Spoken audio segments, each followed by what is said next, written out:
cares? I know that's how you feel. I know that's how you can it fall. I know you cannot. I shouldn't say that. All right. Trust in Howie, and also know that the team 2 years ago won it all. 2 years before that, almost won it all. And 4 or 5 years before that, did win it all. Are the Bears creeping into that conversation? Ooh. Well, I think, Rich, don't you think once you know you have the quarterback, it just makes you feel understood? Yeah, right. And I know if the Eagles fans deep down feel like they still don't have the quarterback. That's so. I know. That's crazy. I think they believe that. Yeah.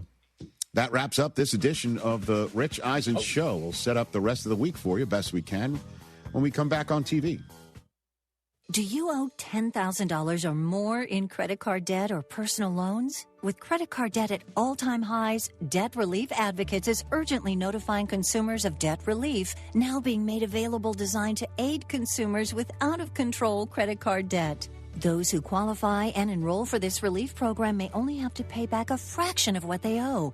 This is not bankruptcy or a debt consolidation loan. This is a relief program that credit card companies would rather you not know about, as it could end your debt nightmare and save you lots of money. Consumers owing at least $10,000 in credit card debt or personal loans can now take advantage of this debt relief as the cost of living skyrockets. For free information and to learn what debt reduction you may qualify for, simply go online and visit DRA.com or call 800-433-8909. 800-433-8909. Again, that's 800-433-8909. Get ready. Wild West Brewfest rides back into town March 26th through the 28th at Tycoon, Texas and Katy. Over 600 beers to choose from over 60 brewers around the country. This is your chance to sample hundreds of craft beers and enjoy live music. Don't miss the return of the HEB Wine Grotto, a cool climate-controlled escape where you can sip and savor more than 30 incredible wines from across the country. Grab your advance tickets now at WildWestBrewfest.com before they sell out. Drink great beer, support great causes. WildWestBrewfest.com. The Bucky McMillan Show is on ESPN 97.5. Get up.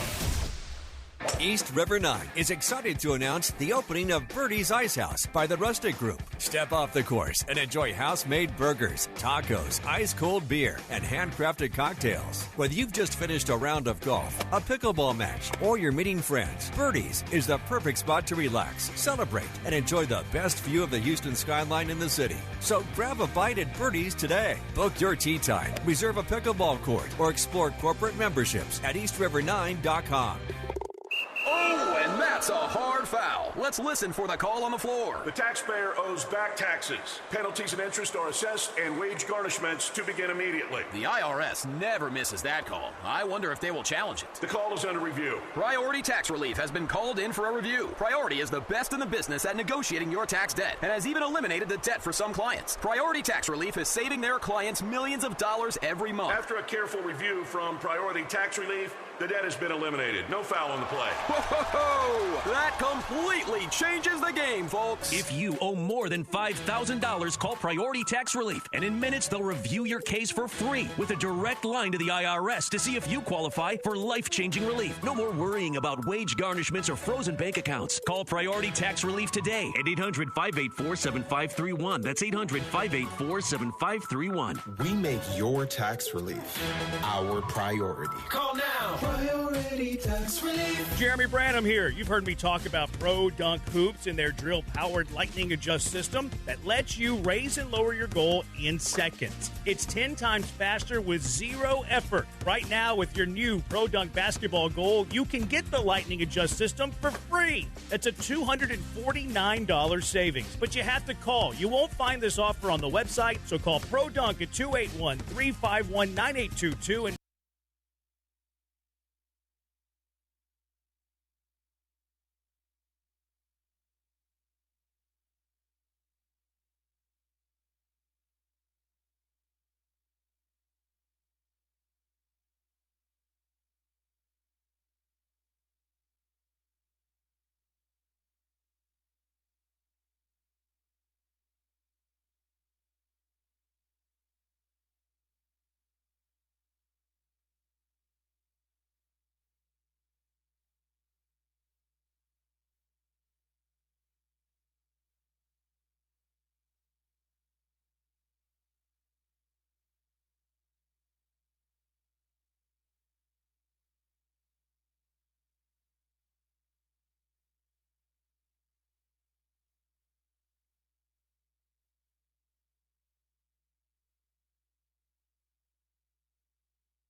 Hello, Houston. He's Joe. I'm Jeremy. We're Jeremy and Joe. It's a Wednesday edition of Jeremy and Joe on ESPN 97.5, 97.9 HD2. Brian he'll be interrupting shortly. He's here with us somewhere here. Lots to get to today. We had day one. Do you call it that? Do you call it day one of the NCAA tournament? The first four? It's just the first four. Okay. Just wondering if you considered that the first day of the NCAA tournament.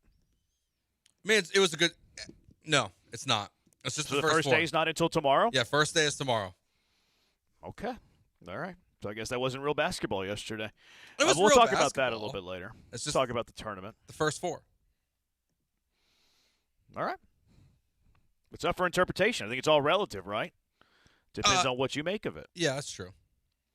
We'll talk about that a little bit later. C.J. Stroud. It's interesting to me with the whole Texans are building this running game attack. Like, where does C.J. Stroud kind of mix in there? We'll discuss that a little bit later. Rory McIlroy has a master's dinner. Maybe I'm not cultured, apparently. A lot of people don't think I'm cultured. But when we begin, Joe, how'd it go yesterday? Sounded good. Yeah, I thought it went well yesterday. It was fun. It was a little different than something we've done in the past with just having all those guests on and everything. But it was good. Nice little preview of the tournament. I liked it. The 5:15 interview was really great. I think it was a really good idea. Preview to, all the local teams. There's a lot of local teams in it this year. Yeah, we got to all of them but one. Which one?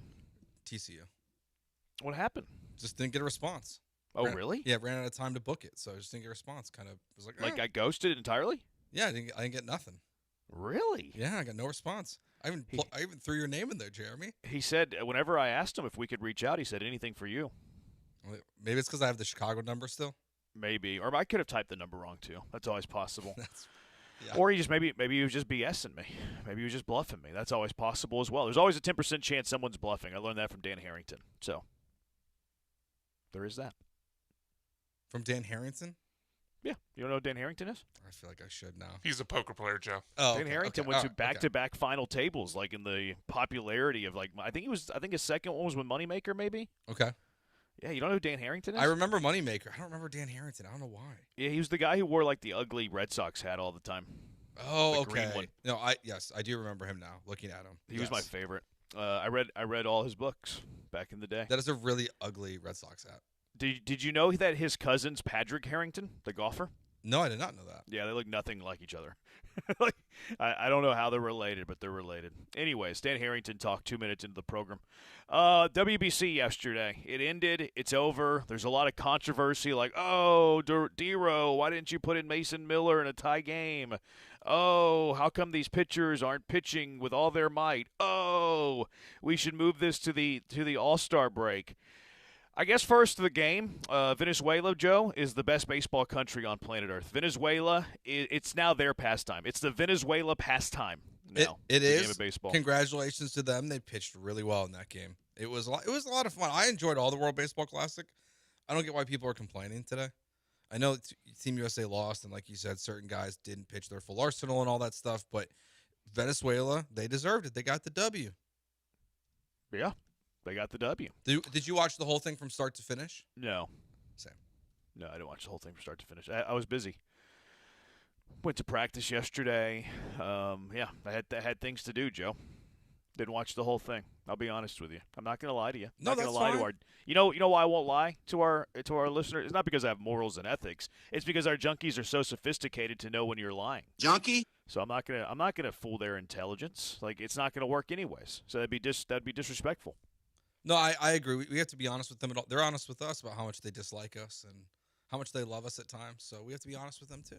I think it's mostly love. I've never heard one bad thing on the text line about any of us. That's true. No one has ever said a bad thing on the text line, in the YouTube chat, and most certainly in the Twitch chat about us. A fat guy Not in one. his We might be underwear negative living to in his them, mother's basement. but that's how big of people they are. Not in size, but like their size of their hearts. Sure. Is that they love us and we can insult them and they'll never ever retaliate with their words. It's kind of miraculous. It's really cool.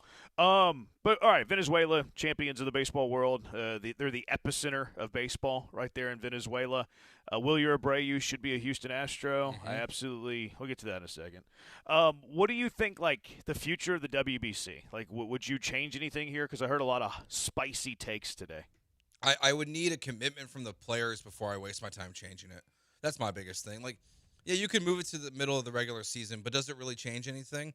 I think it also changes the calculus for a lot of the players where, like, they say they want it during the regular season, but how many guys are going to be in the middle of a playoff push and they're dealing with the, tweaked ankle and the tight hammy, and they're going, well, now I'm going to go play in this, where my team's in a pennant race at the All-Star break, and now I'm going to go out and try to play in this other game, where I think in the beginning of the season, there haven't really been major injuries. I think Seiya Suzuki is probably the biggest one. I mean, Jeremy Pena won't be ready. Jeremy Pena. I forgot about Pena. But like they're normal baseball injuries, right? So, but it's at the beginning of the season. So Pena will be available relatively soon into the season, we hope. It's not going to be out for the entire year. And yes, in the last World Baseball Classic, there was a devastating injury that kept Edwin Diaz out for the entire year. But I think mid-season, the injury risk is greater because then you're talking about into the postseason push. So I like it where it is, frankly. I think the injury risk would be the same, right? It's just where it's at on the calendar that you could lose them for the most important time of the year being the playoffs. Yeah, yes. Yeah, I really don't know how you do it in the middle of the year. I've heard that take, make it the All-Star game. The issue with that, you know how long the All-Star break is? Was it 4 days? They don't play the home run derby's Monday, the game's Tuesday, you're off on Wednesday. I think some teams might even play Thursday. No, there's always 1 or 2 games on Thursday, like specialty games, and then everyone starts on Friday. Let's just say let's just for the sake of the conversation, let's pretend those games don't happen. So the All-Star break for most teams is 4 days. Like they play through the weekend, the Monday festivities, Tuesday game, off day Wednesday, and for most of the league they're off Thursday. That's 4 days. That's 4 days off. That's not a week. That's 4 days off. Do you know how long the WBC was? 13 days. Yeah. So that would be 3 times longer than the All-Star break. So I don't know the feasibility there. People are like, well, the pitchers would be built up more. They would be, but are there teams going to want them to throw 90 pitches in a WBC game? Like, I still think the restrictions based on the team would be there for the players as well. So I'm not even sure that would be a huge improvement. Maybe it's minimal improvement, but I don't think it'd be like this substantial, way better thing. I think it is what it is. Like, this is the way it's going to be. You have to tolerate it. You have to know that pitchers are going to have their restrictions. You have to know that pitchers are going to have their pitch counts. I don't think there's a way to actually have them go all out like it's Game 7 of the World Series. No, I don't think so either. And I hope Bryce Harper gets this way, and I hope that we do see these players play in the Olympics in 2028. So that will be a good test case for this, where it's a little bit of a smaller field, I believe, for what the Olympics will have versus the World Baseball Classic.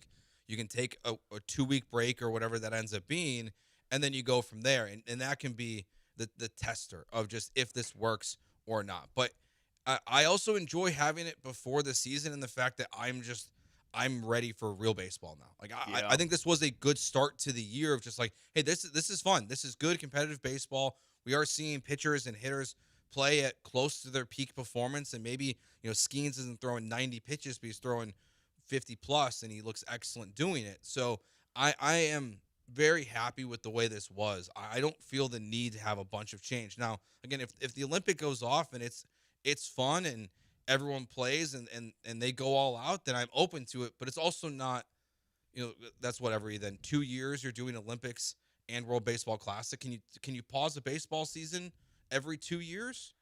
Yeah, I don't know how much what percentage of players are playing in the WBC and the Olympics out of major league players? 5%?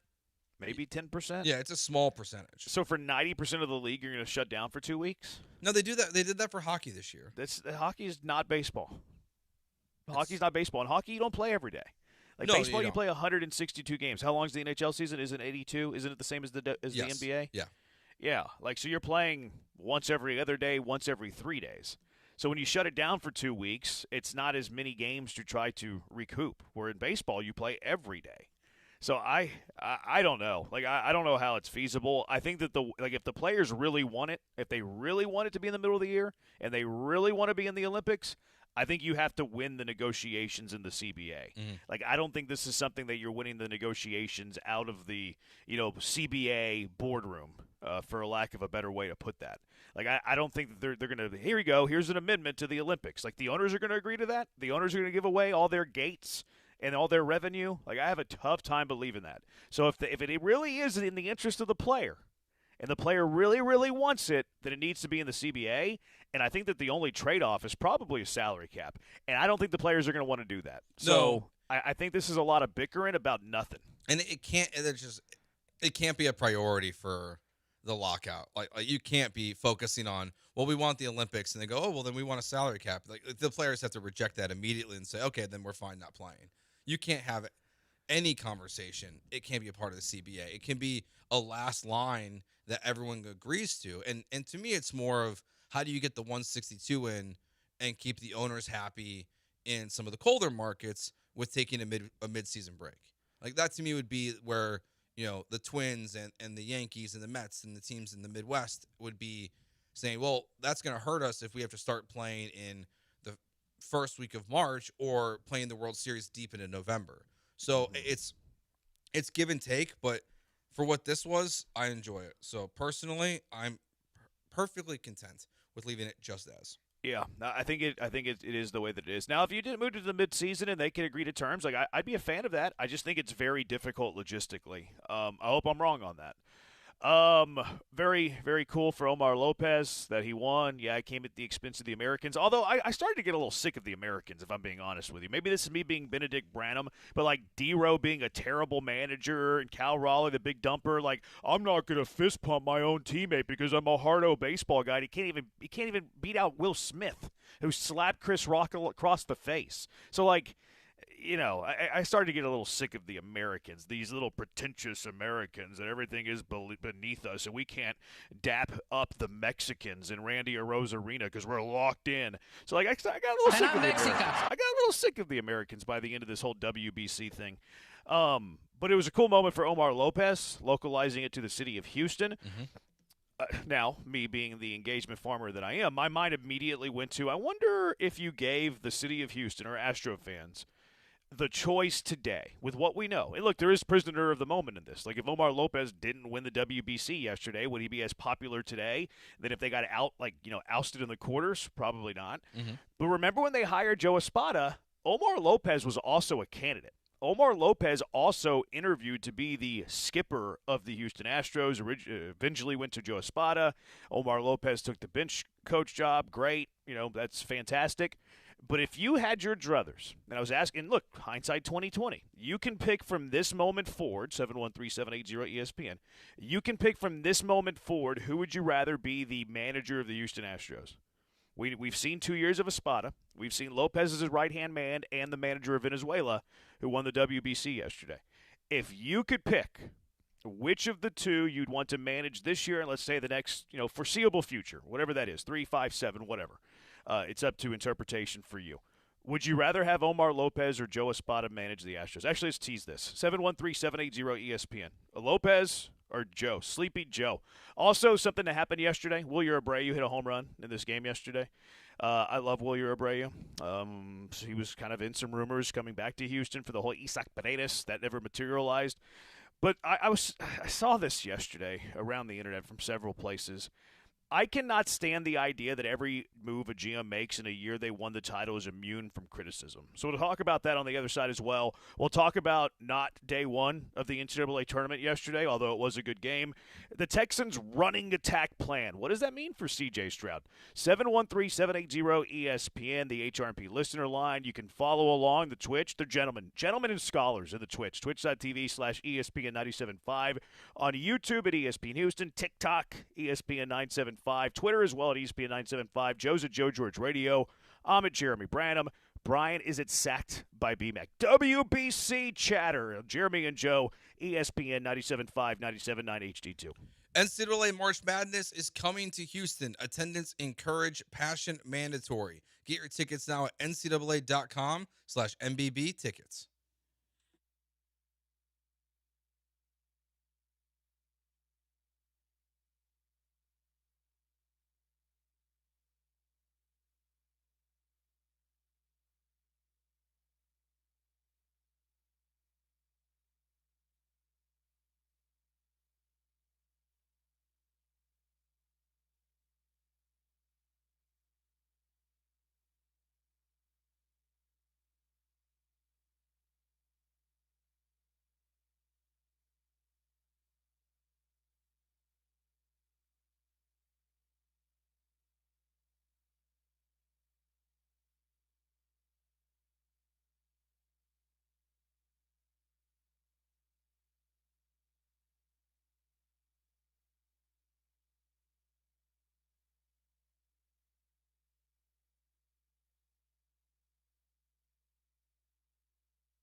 This is Jeremy and Joe. On ESPN 97.5 and 97.9 HD2. Live from the Huntington Bank Studios, here's Jeremy Branham and Joe George. He's Joe. I'm the Huntington Bank bad boy. That which is true now. I've proved it. I've been doing radio for 9 months with mommy's wrist. Did you hear about that, Joe? Did Brian, did he abreast you on the situation? No. I didn't out you. I didn't out you. Monday morning, I got diagnosed with mommy's wrist. I've had it since last August. So I just want you to know that you're working with a dog. All right. 713-780-ESPN. Joe has so many questions on his face. What is it? Mommy's wrist? Yep. It's like Arbenus Sinonis thing. Like when you have to put your hands on either side of the baby's arm, and pick them up. Yeah. That pressure it puts on your thumb. Okay. It's something that typically is an issue for mothers because they're repetitive picking up. The medical term is Dequarievans tenensavotis Martina Neravertoloni. That's the sounds the like Jose term. Jorge talking there. Yeah, it's a medical term. Hasta donde estés? It's a common painful tendinitis affecting the thumb side of the wrist, which causes swelling of the tendons due to repetitive lifting, holding, or nursing a baby. I heard it golfing, and then I guess it flared up with Branham baby. But yeah, it's good. It's good to have answers, though. I'm a survivor. 713-780-ESPN, HRMP listener line. I said I'm getting a little sick of the Americans, the WBC. Not Americans in general, but just the WBC Americans. Junkie says it's funny because most Americans are sick of you.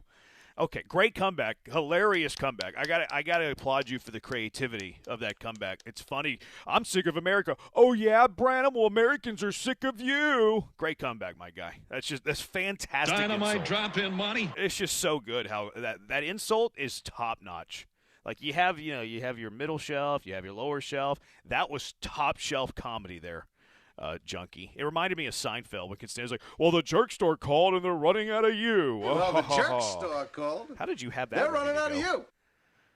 I didn't even know we had that in the system. Yeah, we had it during the summer of George as an extra throw-in. That's the way that feels like. 713-780-ESPN, HRMP listener line. 21080. That's not appropriate, all right? We're not reading that on the air. We don't read inappropriate things on the air. Do not send us inappropriate things. 713-780-ESPN. Makes complete sense. Jeremy has mommy's wrist. Hey, I'm a dog. I've been doing. How many people in Houston Sports Radio have been doing radio for 9 months with mommy's wrist? Not a one. So what does that say about me? It says my toughness threshold is up here, and everybody else is down. Mommy wrist. I should have done that with the other hand. 713-780-ESPN. Don't forget, by the way, bracket madness going on right now. 975.com. Fill out your bracket. Chance to win great prizes. Fantastic 2-night stay at the Golden Nugget, Lake Charles. $200 food beverage credit too. 2-night stay for Two Creeks Crossing Resort. Great price from Republic Boot Company and a whole lot more. So make sure that you go fill that out. Make sure you have your brackets filled out by 11 a.m. tomorrow. All right, 11 a.m. tomorrow. Pencils down. 11 a.m. tomorrow. And then come on out to Nick's Place. Everybody loves Thursday, Friday of March Madness. Unbelievable. So much fun. Awesome. And you can be out with the station tomorrow at Nick's Place. You can be out with the station on Friday at East River 9. So if you're looking for a spot to watch your college basketball, do it with us. Do it with us. Most of us. 713-780-ESPN. To be fair, I think the rest of the world was sick of the American team too. That makes me feel better because I thought I was in the minority there. I really did. You guys were arguing with me the other day about the big dumper. WBC means more to Latin American countries than the USA. Then why isn't the big dumper given DAP, but all the other Latin American countries are hugging each other and the vuvuzelas, all that stuff? Well, I mean, they hugged nicely after the game when they lost. Bryce Harper said hello and congratulations to every single guy in Venezuela last night. All right. It was respectful after the game. Yeah, it's professionalism. It's sportsmanship. Is Jeffrey Branham the tribal chief of Mommy's Wrist? I am now. Put all your non-Mommy's Wrist ones in the air. He's a bad mother. Did you hurt your wrist carrying the show? I don't carry the show. Not all of it. Maybe like 75% of it. Thoughts? T's and P's, Branham. Can you please let us know your GoFundMe? I don't like to ask for handouts. Key from L.A., Ice Baby, USA. Okay. All right, Omar Lopez or Joe Espada? Joe? Omar Lopez. Wow, why? Because Omar Lopez, Bill Shakin, who covers baseball for the LA Times. I do not know He this tweeted man. this out yesterday. Venezuela manager Omar Lopez said he got text messages from 3 organizations this morning asking him not to use pitchers he used last night. You know what he said? No. He still used them anyways. He still used the guys he wanted to use. Maybe he didn't do exactly what the manager. Who is this guy? Who's this Twitter guy you said? Omar Lopez. He said that before the game. He said it before the game? Yeah, that there were certain managers that were asking him not to use pitchers again in the game. I don't know how I feel about that. I trust Omar Lopez to say, no. I will use who I need to use. I don't know. I'm just kind of in on the Omar Lopez vibe right now. Yeah, I don't know if you should be doing that, though. I like it. You win with what you got. I just like the vibe better with Omar Lopez. There's nothing really else to base it on him. I didn't hear about that he was using pitchers that they told him not to. Like, But- that's it's a little Bush League, I think. I don't know. You're trying to win a game there. It's just like Cal Raleigh not saying hello to people. You're there to win games. It's quite a reach. So I'm it's a little different. I don't know why. I'm team Omar Lopez. I hadn't heard that. Yeah, I think it's a little Bush League. That said, if you want a counter argument, all's fair in love and war. And Venezuela beat America yesterday in the baseball war. They did. As they have claimed, it's no longer America's pastime. It's now Venezuela's pastime, baseball. It's hard for me to pick Omar Lopez over Espada. I don't love Joe. You know that. I think he's middle of the pack. There's nothing that I've seen from Omar, though, where it's like, yeah, he'd be way better than Joe Espada. Like, I don't see that. Also, like, he hadn't been hired as a big league manager. So, like, do you put any stock in that? I think it's pretty close, but I couldn't go Espada over Joe. Now, majority opinion agrees with you, because I tweeted this out, and as of now, with 2 hours left on the poll, Joe, with 1,650 votes, we add 0 to the back of things, Omar Lopez has 61% of the vote to Joe Espada's 39. Is a lot of that, though, where I'm at, where if you're just like, okay, having to choose one of them to be the manager for the Astros in 2027. And going forward, but at least if it's just for next year, I'm kind of over Espada, so I would like to see the change. So if I had to pick between the two, like they wouldn't be the only 2 candidates for the Astros, but I think I would just like to see the Astros change it up. And like next year is weird, so where you're going to 2027, there's going to be this lockout happening. I don't know how that would factor in with managers getting hired and things like that. I would imagine it shouldn't change too much, that you could still have a manager in place when the lockout eventually ends, whenever that is. But if it were to cause complications, you might just want to keep it simple and just, go with Omar Lopez. So that's where I'm at right now. He's winning games that Espada's not winning. In the WBC. Yeah, Yeah, I don't know if I could. It's apples to oranges to me, like 2 very different things, in my mind. I would go Espada over Lopez, but I will agree that it's not this huge gap between the two. Now, in the scenario that you painted, or any other scenario that exists with Omar Lopez eventually being the Houston Astros manager, I really don't see it happening. Like, the only way that Lopez would be the manager of the Astros if Espada gets fired like midway through the year and then Lopez like goes Phil Gardner and gets them to the playoffs. Mm-hmm. That type of thing. Because if Espada lasts the whole year and they don't make the playoffs and then they clean house, I don't see Jim Crane hiring from within the coaching staff that has not won a playoff series in 3 years. Well, I think that's a mistake, because it's still kind of strange to me that Joe Espada hasn't really brought in a ton of new guys for his own staff, and he just kind of kept everything status quo from what Dusty had. And even it goes back before that as well. Right, but they were winning still. No, they were. But so now, to what you're saying, it wouldn't make sense to do that again with just a new manager and everyone how stays could you the same. How could you hire from within with a team and a coaching staff that hasn't won a playoff series in 3 years? I don't know. That's what I'm saying. I don't see that being possible. No, I think they're going outside for sure. So and to your point, what you said about Omar Lopez, I don't even know how many jobs he's interviewed for.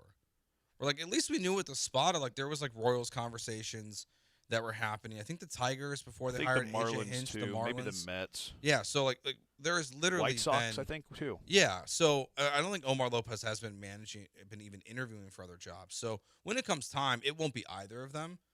But just for the vibes, I'll take Omar. Okay. Yeah, I'd probably still lean Joe here. I don't think there's a great divide. And I think the only way that Omar Lopez is the manager of the Astros is if Espada gets sacked middle of the year, and Omar Lopez leads them on this historic run to the playoff, kind of like what Scrap Iron did, what Garner did whenever he was the interim manager. He came over. Was it Jimmy Williams that he replaced? Jimmy with one M? I think it was Jimmy Williams. He replaced Jimmy Williams midway-ish through the year, got hot, made a deep playoff run. He was announced the full-time manager. So that would be the scenario that Lopez is the manager beyond 2026, in my opinion. Junkie, WTF, mate. Omar literally has the best players from Venezuela. Not all the best players from Venezuela. I like him, but come on now. He's obviously not that coveted, or he would already be a manager. I do agree with that last sentence. I agree. Another junkie, neither. Yeah, but that's also a little bit of moving the goalpost there, because the question isn't where does he stack up with the rest of baseball. The question is Omar Lopez or Joe Espada. Junkie, neither would be my first choice, but I'd go Lopez over Espada. Omar is more strategic, says another junkie. Can't argue that. And then all this other stuff's about mommy's wrist. Branham acts like a Brahma bull, says 1984. Thank you, 1984, for recognizing toughness. 713-780 ESPN. Maybe Judge has mommy's wrist during the WBC, says Chris Humble. Maybe so. Another junkie said most men go undiagnosed for mommy's wrist because they're too stubborn to go to the doctor, and real men that are very tough go to the doctor. Thank you, 4199, for realizing that. Another junkie, Altuve, said Omar Lopez is going to get a head manager job. Okay. Well, that's the other scenario where Omar Lopez could be the next manager of the Astros would be if Jose Altuve has major say. Yeah, I don't know if I like that. Yeah, I don't know if I don't think players should ever have a say in coaching, managers, any of that stuff. Really, front office moves, it never goes well. But that to me is the only real scenario where it's either what you laid out, which I struggle to get how bad would the Astros have to be to start the season? Last year they did it to have Espada be fired. I mean, people were calling for Espada's head last season. 100%. And the year before, too. It was 12-24 or something like that? But I just don't know if Crane would do that. Oh, I think he would. Absolutely, I think he would. Has he ever done that? Has he ever been in position to do that? I think he did do that, though. I think that early in his tenure they had, was it Bo Porter? Okay, no, you're right. It looks like Bo Porter. But, I mean, they were really bad. I mean, it wasn't like a playoff caliber team. Yeah, it looks like Tommy Lawless managed 24 games at the end of the season. And he hasn't really been in a position to do it since. You weren't firing Hinch in the middle of the year. You weren't firing Dusty in the middle of the year. No. And then also, this is the final year of Espada. If they start 20-40, why not? Why not? You have Lopez who guided the Venezuelans. And if you're 20-40 in the final year of a contract, why not? I'm totally fine with it if they do that. Yeah, I mean they'd have to be bad, and I don't think they'll be bad. But just playing out the scenario here. 713-780 ESPN. Outside box, get Craig Counsell. You can't get them in the middle of the year though. The Astros beat Venezuela on March 3rd, so by transitive property, the Astros are the best team in the world. That's a great point. And it also gives Espada scoreboard over Lopez. It does. He did it with a club team. Espada guided his club over the entire country of Venezuela that Omar Lopez had at his disposal. That's a great take there, 7308. I forgot about that. Early leader in the clubhouse for text of the day. One thing that I think I'm in the minority about here, Joe, I hate when general managers get immunity for every move that they made during a championship season.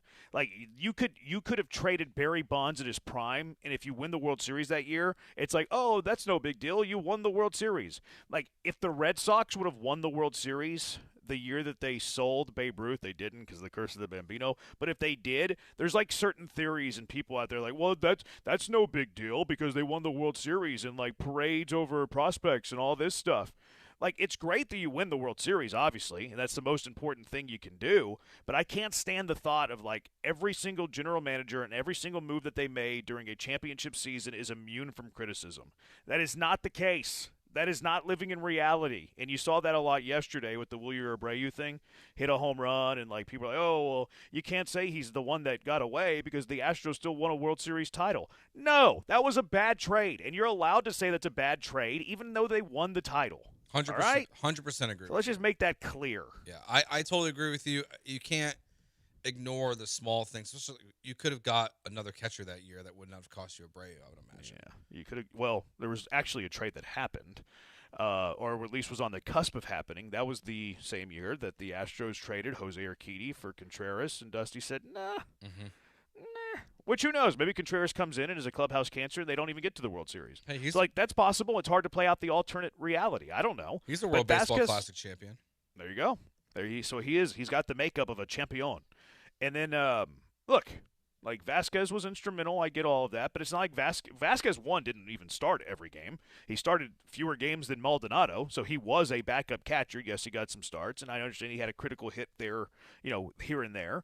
But would the Astros have won the World Series if they didn't trade for Christian Vasquez? My money's on yes. My money's also on yes. My money's on yes. So let's not live in this world where you can't criticize general managers in a championship year. Come on, bro. Chunky says could have had Sal Perez. How could you have had Sal Perez? I don't remember that. How could they have had him? I don't remember an Astros Sal Perez trade. I don't either. That'd be cool. I love Sal Perez. My dad used to coach for Steelers on the Twitch. Says that he would take Omar over Sleepy Joe. So there you go. All right, 713-780-ESPN, HRP listener line. Coming up next, not day one of the NCAA tournament, but an exciting first day of the – how do we phrase this? An exciting start, an exciting second game of the first four. But yesterday, that was a lot of fun, huh? Let's discuss the second game of the first four. And also, what are your most likely upsets? Let's go double-digit seed, most likely upsets in the first and second round, or in the first 2 days, Thursday and Friday. 713-780-3776. Jeremy and Joe, ESPN 97.5, 97.9 HD2.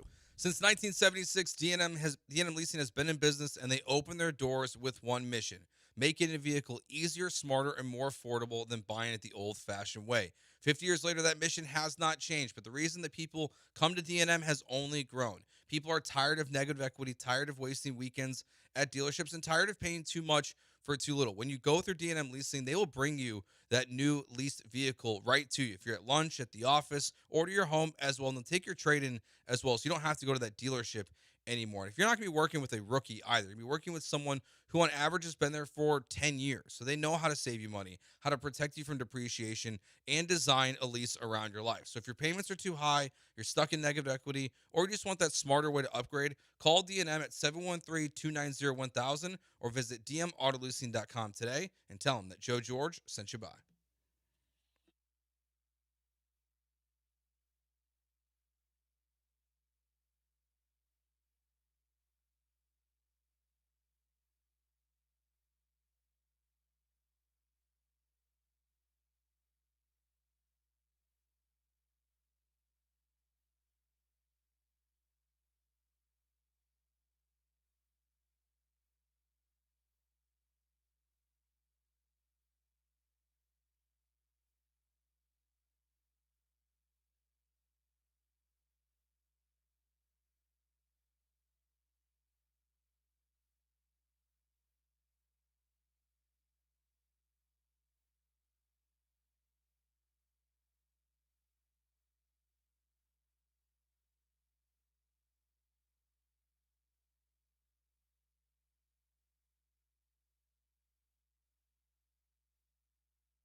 Crunch time here, down to 2. Mark for the lead. Oh, he hits another one. 1 second left. Mark puts Texas in front. What a shot. Okay, maybe I see you got to get Mark and Sway. Texas is back, folks. You're listening to Jeremy and Joe on ESPN 97.5 and the ESPN Houston app. Live from the Huntington Bank Studios, here's Jeremy Branham and Joe George. Brian ruined a perfectly good call by throwing that Joe Test at the end. Big time. Texas is back, folks. With some poor production work. Dickie V and Charles Barkley might have just ruined the call that entire game. You're just going on a random brutal. tangent. So the thing is, it's like, I get why you hate it. Okay, why did I hate it? I hate it because it was awful. Because they didn't talk about the game at all? Oh, well, yeah.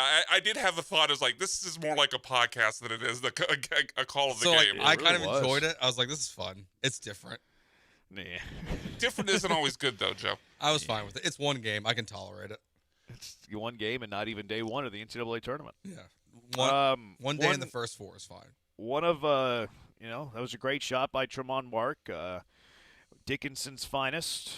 One of his former play-by-play guys used to coin him the name Tremont March, and that was the case. That was the case again yesterday. Tremont March, who I think is in his 10th year of college basketball. I was rooting for him, though. I like Tremont. I wish him well. Now, it was kind of weird because you had Texas against NC State. So you had 2 Houston transfers. You had Tremont Mark, who's obviously getting a lot of minutes, and Texas is arguably their best player. Terrence Arsenault went to NC State. Not really getting a lot of minutes over there. So it's easier to pull, I think, for Tremont just because he's playing more often than Terrence.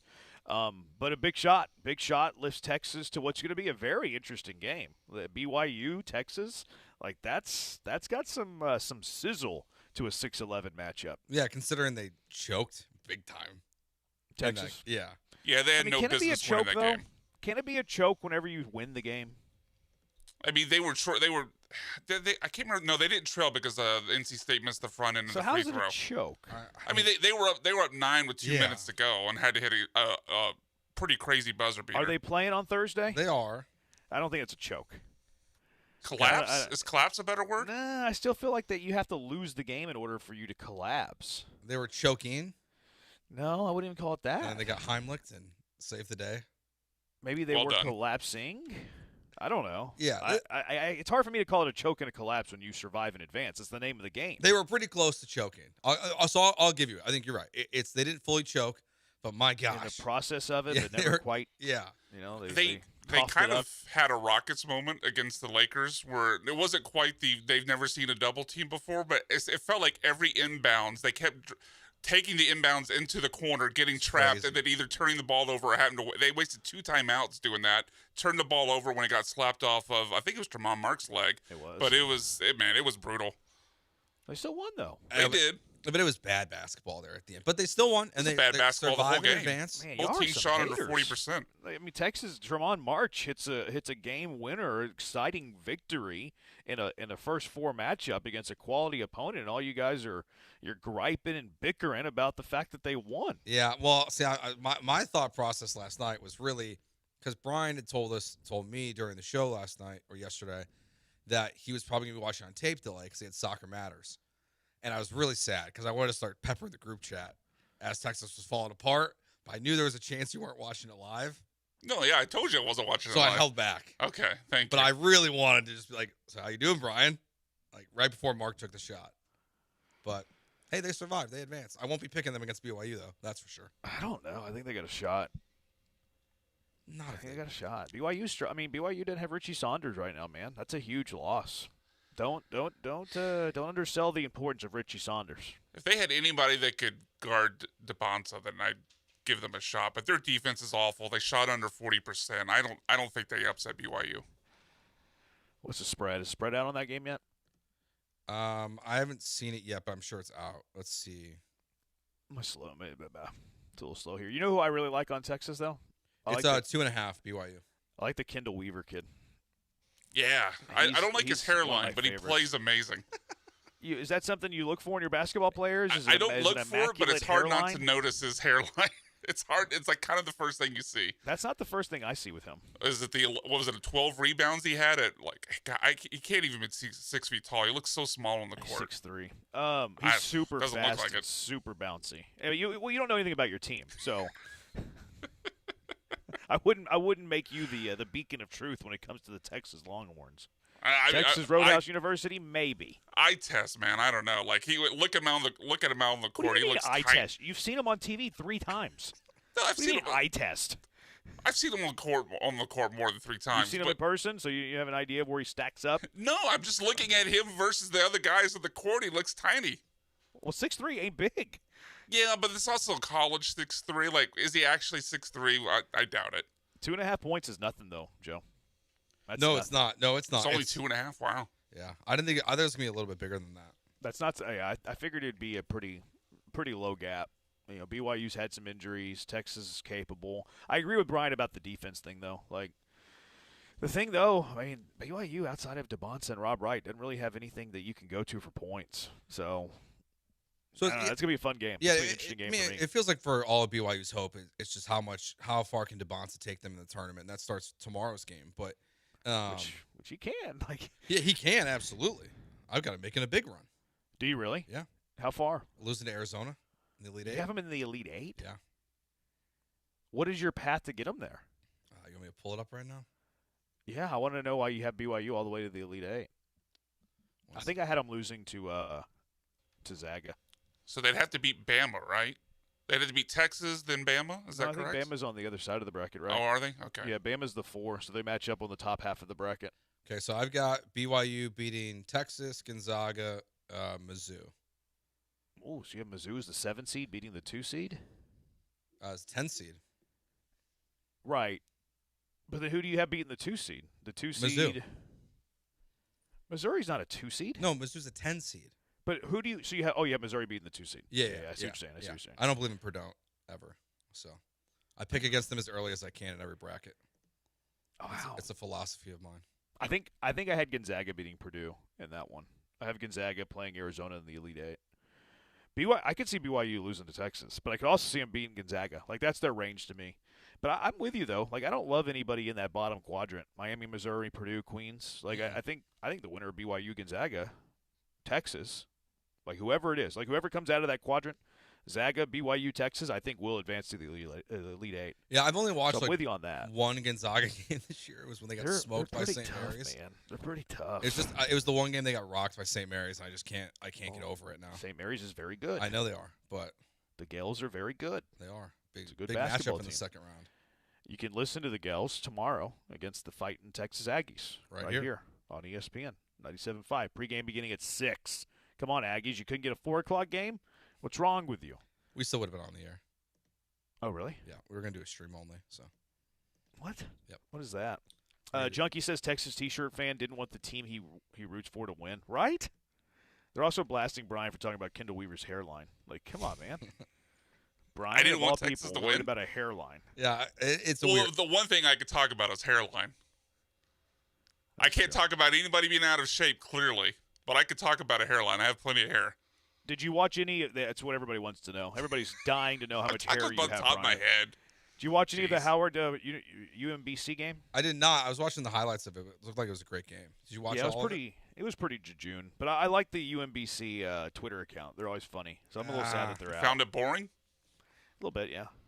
Yeah, it's a couple of 16 seeds. It really isn't something I love to watch, Brian. Do you like watching a couple of 16 seeds in battle? No, I All don't. Right, then. Although, so why are you so surprised that I found it boring? Why are you surprised that I found a couple of 16 I'm boring? just confirming since you decided to go big brain on us and use the word of the day. I just wondered how you think a couple of 16 seeds is such riveting basketball. Sorry, you don't like March Madness. You just hate quality college basketball. 2 16s is quality? Could be. 2 16s of beat number ones. You don't know. Brian has the worst arguments. I thought bad. I thought the UMBC tweet last night was so soft, though. What did they say? I might have missed that one. They tweeted a lot of people tweeting us some not nice things because of the first half of a college basketball game. You, an adult, are sending angry messages to a college social media account about a sporting event for college kids. Just making sure we understand. No, that's pretty funny, actually. I was like, this is lame. It depends on their tone, like their action. Like if they were really like butthurt about it, then it's one thing. But if they were doing it like out of comedy, it's kind of funny. See, I feel like it comes out of being like a little butthurt out of it. Maybe so it's hard to know why. for sure. Yeah, it's just the vibe I get. Junkie, which is worse? Someone discussing their bracket of their fantasy football team. The only thing I think worse is that is somebody texting, griping about those things. 713-780-ESPN. Which double-digit seed do you really like to survive in advance beyond their first-round matchup Thursday and Friday?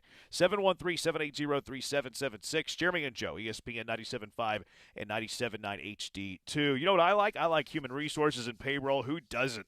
HRP's awesome. It's Cougar owned by my colleague, Go Cougs. Chris Fisher's over there. He's an Aggie. He'll be glued into that game against the Gels tomorrow. But business owners, let HRP help you. They can help you with HR compliance. They can help you with benefits administration, payroll, onboarding. They can help you in all of those areas HRP can. No boxes. You're not reading off a menu. Doesn't matter how small a job, how big a job, how much help you need, how little help you need. If it's any help at all, HRP's for you, and they're going to completely customize a plan for what you and your business needs. They're going to completely tailor a plan for what you need with your business.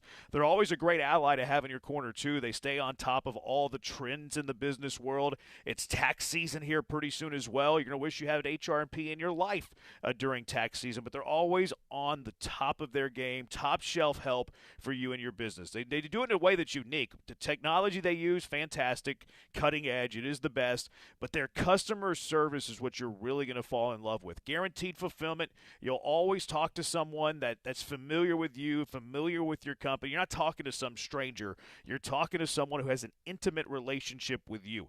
And give them a call, 281-880-6525. Let HRP customize a plan for you. That's 281-880-6525. Or check them out online at hrp.net. That's hrp.net.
Broadcasting live from the Huntington Bank Studios, it's Jeremy and Joe. On ESPN 97.5 and the ESPN Houston app.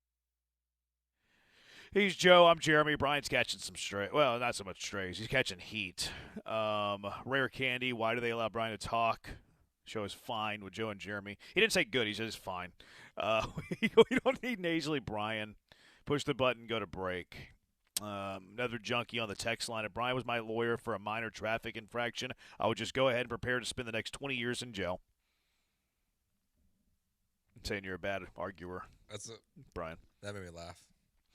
T.Y. Hilton has retired. What? I thought he retired like 4 years ago. When's the last time he played in the NFL? I love it when people like announce those retirements. It's like, bro, you haven't been on my mind in the last 4 years. I'll be honest. I thought that was a fake tweet. I didn't think that was real. He played in 22. He hadn't played football in the last 3 years, and he's just now announcing his retirement. What in the world? Oh, that's funny. That said, they should go ahead and just put him in the Ring of Honor at NRG, though, because that was his second home. It was. So, That's a great point. yeah, thank you, Cal. It looks like it's because he's been named the head coach of Miami Springs High School. Has he really? Yeah, that's what it looks like. Oh, That's good, why. good. I wonder if he's going to funnel money into the program like Teddy Bridgewater did. That's legal now. I'm just throwing strays. It should be legal. Bridgewater wasn't doing anything bad. He was helping out underprivileged kids. People are just too strict these days. Junkie giving Brian love. Nice music there, Brian, for White Boy Wednesday. I had forgotten it was White Boy Wednesday until that first song, and then I had to name that tune moment. I was like, oh, yeah, it's White Boy Wednesday. I could tell pretty quickly. All right, double-digit seed that you like the most to win tomorrow and or Friday, Joe. Akron.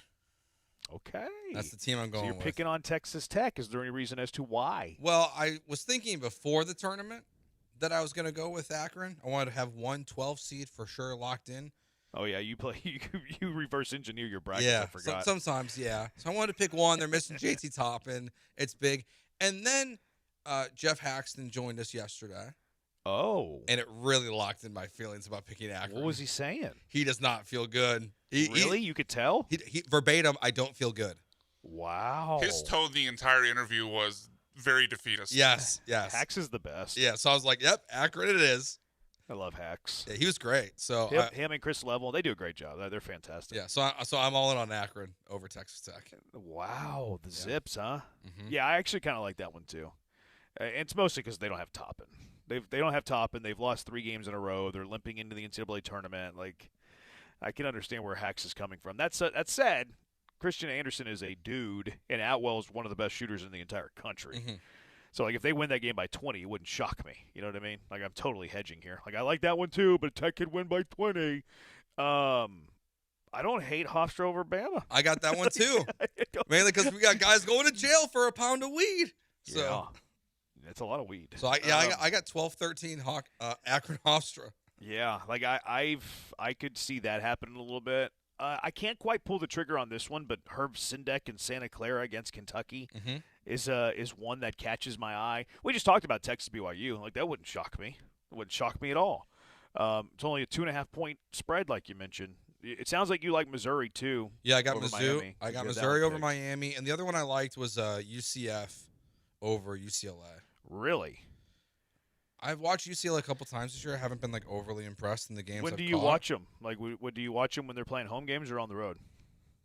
They've been mostly on the road, and I know that's a factor. This game's in Philadelphia, so I'm taking UCF. You know how many games UCLA's lost at home this year? I'm guessing 17-1. I like Mick Cronin a lot. I like him in the tournament. I actually think UCLA is going to go to the Sweet 16. Really? Yeah. I think they're going to beat UCF, and I think they're going to upset UConn. Okay. I like that. It's spicy. I think they're going to upset UConn. So I don't like that one at all. I had this one before the news came out about Mikael Brown. I like USF over Louisville.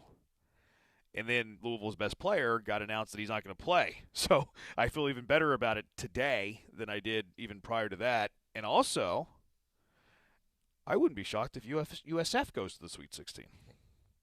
Take down Michigan State, and then take down the Cards, and then take down the Sparties. Yeah. I have my eye on VCU in North Carolina. Okay. I think VCU could win that. That's only a 2.5-point spread. Really? 6-11, 2.5-point spread there. Just pointing that out. Just pointing that one out. Vanderbilt McNeese is an interesting one too. I didn't realize McNeese was in OKC. That game's in OKC. I didn't realize it. Vanderbilt McNeese, Nebraska Troy. That little quadrant. They're also playing in Oklahoma City. I didn't realize that until I walked over to the arena earlier today. I don't know anything about McNeese, so. Well, what's his name left them? Wade. Oh, that's right. Yeah. Left them. They were a tournament team last year. They promoted from within. They're well coached. They're good. They're capable. Now, Vandy's an 11.5-point favorite in that game, though. I might go over and watch that game. Do I need to work tomorrow? I don't need to work tomorrow, right? I can go watch that game instead. Yeah, you got to work tomorrow. Nebraska Troy play at 11. I might just go have some coffee and watch that game. Great call. You know what? I'm not going to do that. Why? Because if I do that, then I can't watch the other games. Oh, and I like to bounce around. That's fair. You'll feel. And I should probably prep because I give you all that hate about whenever you don't prep. Yeah. I probably should prep. Like if I'm going to talk all that noise about your lack of prep, I probably have to prep. I did a lot of prep yesterday. Yeah, I know. You did. No, you did great yesterday. Thanks. You've been. This was part of your New Year's resolution. I think you've been knocking it out of the park, Joe. Yeah, that's why I took Idaho too. So, all right, 713-780 ESPN HRP listener line. Key from LA, good call. B Ham, go UCLA. Well, I mean, I feel better if it didn't come from a friend of from a fan of LA. You know what I mean? Yeah, like if some random, like if Keith was calling in and be like, Keith, good call on UCLA. I'd be like, cool. Do you still think Kareem Abdul-Jabbar plays? But I'd be like, yeah, that's I understand there. But Keith from LA just likes it because he likes UCLA. But I'm stunned. He likes UCLA. Yeah, Keith from LA likes UCLA. I figure you like a good school. 6246. I love it when you guys talk brackets. Joe is an aficionado when it comes to the college game. UCLA play Purdue about as good as you can. So there you go. Likes UCLA. All right, 713-780 ESPN HRP listener line. So the Texans have a plan, right? Do we all know what the plan was? Did y'all talk? We talked about the plan. The Texans' plan is they want to play smash mouth football, right? They've signed these offensive linemen. They've signed Foster Moreau. They traded for David Montgomery. They want to play smash mouth football, which I love. I'm a fan of that, especially with this defense. I'm a fan of it. But what does that mean for the future of C.J. Stroud? 713-780-3776. Jeremy and Joe, ESPN 97.5 and 97.9 HD2. Truck Month going on right now. It has arrived at Monument Chevrolet. It's everybody's favorite month because this is when you should be buying a truck. And you know what Monument Chevrolet is offering right now? For the first time ever, the supplier discount on its full inventory of 2026 Silverado 1500s. This is the big discount reserved for top Chevy sellers. You're going to pay that price this month. They have every Chimmer Silverado 1500 in every color, and they're all discounted. If you've had a fraction of a thought about buying a new Silverado, the time is now because this is the biggest discount they've ever offered to the public, the bulk discount that only the big buyers normally receive. Check out Monument Chevrolet at monumentchevrolet.com. Check out the full inventory. Stop by and say hello to them, Beltway 8 and 225. And when you're stopping by, make sure you say hi to GM Jeff. He's going to take care of you. And we know Monument Chevrolet is already the best place to buy a truck, too. Family feel, friendly atmosphere. You're going to get a great deal, a transparent deal, no tricks, no time wasting, no hidden charges. If you've been waiting to upgrade your ride, especially those Silverado 1500s right now during Truck Month because of the supplier discount, now is the time to do it. MonumentChevrolet.com or 225 at Beltway 8. Stop by in person. Say hello to GM Jeff over at Monument Chevrolet. Chevrolet together. Let's drive.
You're listening to Jeremy and Joe. On ESPN 97.5 and the ESPN Houston app. Live from the Huntington Bank Studios, here's Jeremy Branham and Joe George. You like these moves the Texans have made, Joe? Yeah, I do a lot. I think they've done a good job fixing their offensive line. Or at least improving it. They haven't been too jejune for you? No. You only have to use it once. I just like to use the word. I don't know what you're talking about. Yeah, I like the moves. I like the look of the Texans' offensive line. Like, they have some flexibility, too. Like, you're going Ursery, you're going Teller, you're going Andrews, you're going Ingram, you're going Braden Smith, point guard from Purdue. So, like, that's your starting five if you're playing football tonight. You're not. But then you also have Trent Brown, who's your swing tackle. Like, okay, cool. Like, he has to play for 3 or 4 games because somebody has an ankle sprain. All right, that's not that huge of a drop-off. You also signed that Evan Brown guy from Arizona, who's probably one of your backup interior offensive linemen right now. Like, I think he would be over Patterson. You still have draft picks. Like, I think they're going to address the draft. Like, it wouldn't shock me if they drafted a rookie center that's better than Andrews.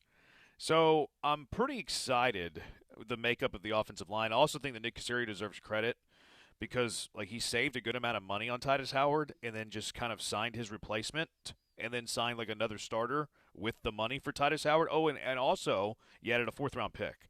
Like, if you were to look at the trade, like, it's basically Titus Howard for Braden Smith, Wyatt Teller, and David Montgomery.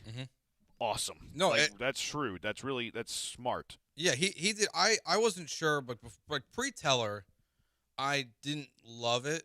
I wasn't totally sure how it all pieced together. But when they made that move, it's okay. You have your left tackle secure, your left guard, your right tackle, and maybe your center, honestly, because like you can either go through the draft or you have multiple options now on your roster. So like, they've given themselves some flexibility. And yes, like one of Teller or Ingram will have to go back to left guard, which either of them haven't played since they were in college, I believe. But they've set themselves up well to run the ball, it seems like, this year. Yeah, I think so. And the question that I have, because it's more of a sidebar question, it's more of like a big picture question. It's more about like which direction do they continue to go in? Because everybody's happy that they're investing in the offensive line and they have a game plan, right? Like their plan is they want to be smash mouth and they want to be able to be really good at running the football. And I get that running the football makes it easier in your quarterback, right? You have the defense on their heels because they have to respect the running game. Then your quarterback's going to have, a half a second longer to be able to go through his progressions and be a good quarterback and be a little bit, not PTSD'd because he gets hit so much. So I understand that the balance exists. But whenever the Texans have this defense, right, they have a defensive-minded head coach, one of the top defenses in the NFL. If they're not one, they're two behind Seattle, who just won a Super Bowl, kind of with the same approach. And you have a very clear plan of what they want to do offensively where they want to be much better at running the ball. Are they going to be run first? No, I don't think there's such thing as run first nowadays in the NFL. Can they be run-oriented? Will they be run-oriented? I think they want to be run-oriented. So the question now I have on the future of C.J. Stroud, because oftentimes the conversation comes back to the quarterback of the football team, if you're saying this is our plan, this is what we're going to do, this is what we're going to be great at. We're going to be great at defense, and we're going to be really good at playing smash mouth and run the football right down your throats, keep the ball out of the hands of your offense, which again is kind of complementary to that elite defense. If you're doing those two things, are you still paying $55 million to your quarterback? My gut tells me no, you're not. If you're going to be fully run-focused, then why do you have to have a $55 million quarterback? Why can't you have someone that makes $25 million, $30 million, and then use that 25 whatever extra money elsewhere on the rest of your offense, on a right tackle next offseason if you need one, or a defensive player at some point, as Neil Hunter will be on this team for 2 more years, but you got to replace him eventually. You also have to pay multiple guys on your defense here in the near future. Kamari Lassiter and Will Anderson obviously all coming up soon. Like my first reaction when I look at all these moves is, they don't need a good quarterback. They need a game manager. They need a check down Charlie, someone that's not going to make mistakes, that can make big throws when the moment accounts for it, but they don't need that guy to be making $55 million. Junkie here, counterpoint. You won't always be able to be run-oriented. Got to have a quarterback who can win a game if he's needed. Look at Philly. Jalen had to throw versus Kansas City. Good counter. Counterpoint to your counterpoint, look at Seattle, who just won a Super Bowl with Sam Darnold. But Darnold throughout the regular season there was a lot of games, like the 3 Rams games this year, where he's constantly making massive throws. No argument there, but can you find that for less than $55 million a year? Yes. I think rest my case. No, I think you can. This is a continuation of what D'Amico was saying this last season, that they want to be a run-first team. They want to run the ball. They want to complement their defense. They're doing all these moves to do that. If you look at, I know we talk about PFF, but if you look at the run grades for these guys, they're all through the roof for the offensive linemen they've brought in. From Braden Smith and Wyatt Teller, they're all highly graded there. The pass numbers don't reflect it. Some are good, some are bad. But so it feels like they've addressed the offensive line to solve some of the issues of last year, but where C.J. Stroud had happy feet, is that resolved? I'm not sure. What is Braden Smith and his little arms, against defensive ends? Well, I think a running game, though, even if you're not getting the great pass protection, is still going to force the defense to respect that more and get to you a little slower. True. Like, if you have to respect the running game more, you can't just, tuck your ears back and go get the quarterback. Yeah. I mean, and there's going to be moments where, like, a quarterback has to make the throws, and whether it's CJ or someone else down the road, like that's going to be the biggest question mark around this team. But I like that, if they're just kind of going all in with the way they want to play, and if that's their prerogative, we'll see if it works. I think you still have to be more pass-friendly than what the Texans seem like they want to be, but it doesn't mean it can't work well for them.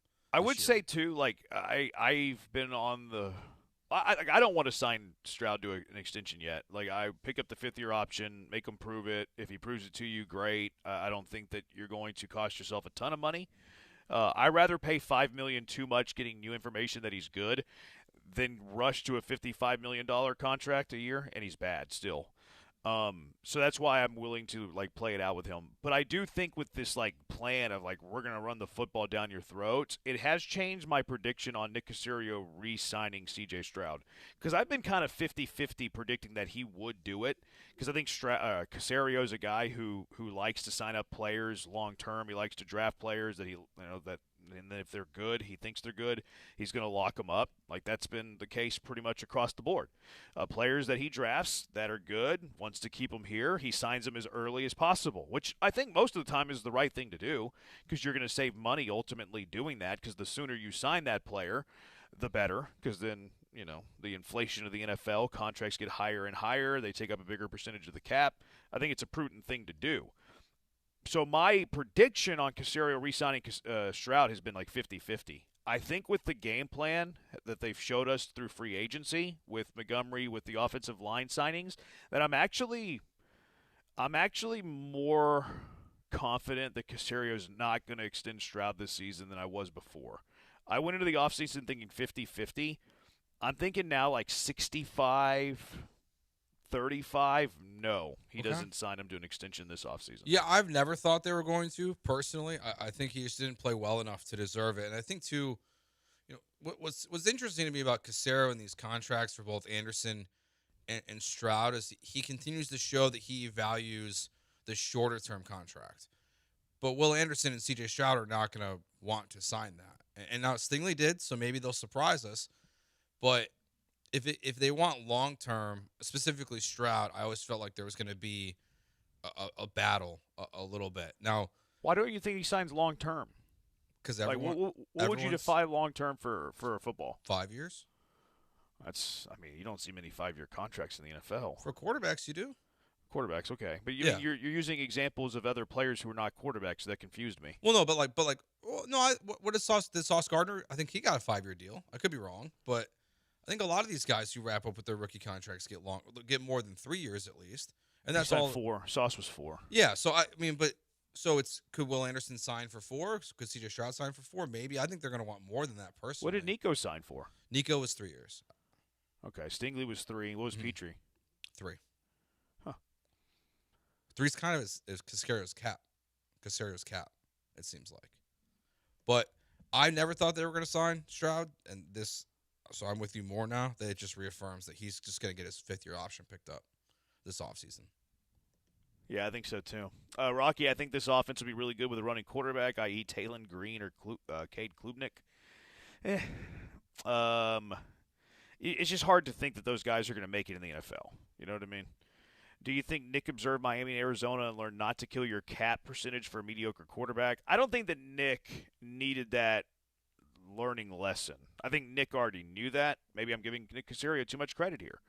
But I don't think Nick had to observe Miami and Arizona to learn that giving a quarterback a bad contract is really going to hurt the makeup of your team.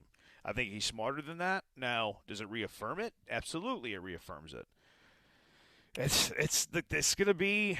It's the biggest question this franchise has over the next 2 to 3 years 100%. on what they do with C.J. Stroud. And I think a lot of the moves of this offseason, like, you could look at it from two different perspectives. Like, if you love C.J. Stroud, you're looking at all these moves as like they're helping Stroud with a running game. If you don't like C.J. Stroud, you look at these moves as like they're taking the ball out of his hands. Mm-hmm. So it kind of depends on your opinion of Stroud. So, like, if we're trying to predict what Nick Caserio is going to do, we don't really know his opinion. Like, yes, he says things behind a microphone, but you're not gonna badmouth. You're not gonna dig your quarterback to the media. So, I wonder what's going to happen over the next 2 years. I don't think that these moves scream that Nick Caserio thinks C.J. Stroud is a top 7 quarterback in the NFL. I don't either, because if he did, he would have paid him already. There wouldn't even be a question about it. You'd pay him immediately. So that's a good point. Like, the actions are more important than the words. We all know that. Yeah. Now, I know there's been 2 actions this offseason. There's been the string of free agent moves, and then there's going to be the action of whether or not you pay C.J. Stroud. And if they thought he was how good of a quarterback, top what, would it take for Caserio to pay him? 10? I was thinking 15, to be honest with you. So if they think he's a top 10 to 15 in that range quarterback, they extend him, right? Yeah. Yeah, I think that's a valid statement. Now, this draft class hasn't been excellent so far. I would say towards the top, but I don't think anyone so far has signed the big deal that is worthy of it. We haven't seen Gibbs, Bijan, Jalen Carter, Devin Witherspoon. None of those guys have signed a contract yet this offseason. So maybe because of free agency, it hasn't really just got underway yet. But like Will Anderson still might be the first to market from the 2023 class that puts pen to paper. So maybe there still is time for Stroud to get something done. But I just think if you really believed in him, you would have found a way to do it already. Would Davis be the biggest contract already? 3 years, 78, probably. That's probably the biggest one from that rookie class, right? Who? Jordan Davis. Oh, was he in that class too? Or was he the year before? No, I think he was the year before. Yeah. So to me, it's just a waiting game. But I just don't want them to pay Stroud this year. I disagree with the right now. Like, I don't think it has to be right now. I think it has to be this offseason. Like, if they go this entire offseason with only picking up his 5th-year option, they're telling us that they don't believe he's currently a top 10, 15 quarterback. Agreed. Right? Actions louder than words. Because if you thought he was a top 10, top 15 quarterback, aren't you paying him early?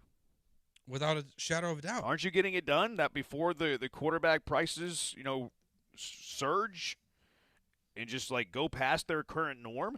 And the other caveat to that is Caserio's MO. Mm-hmm. Caserio's MO is to lock players up early.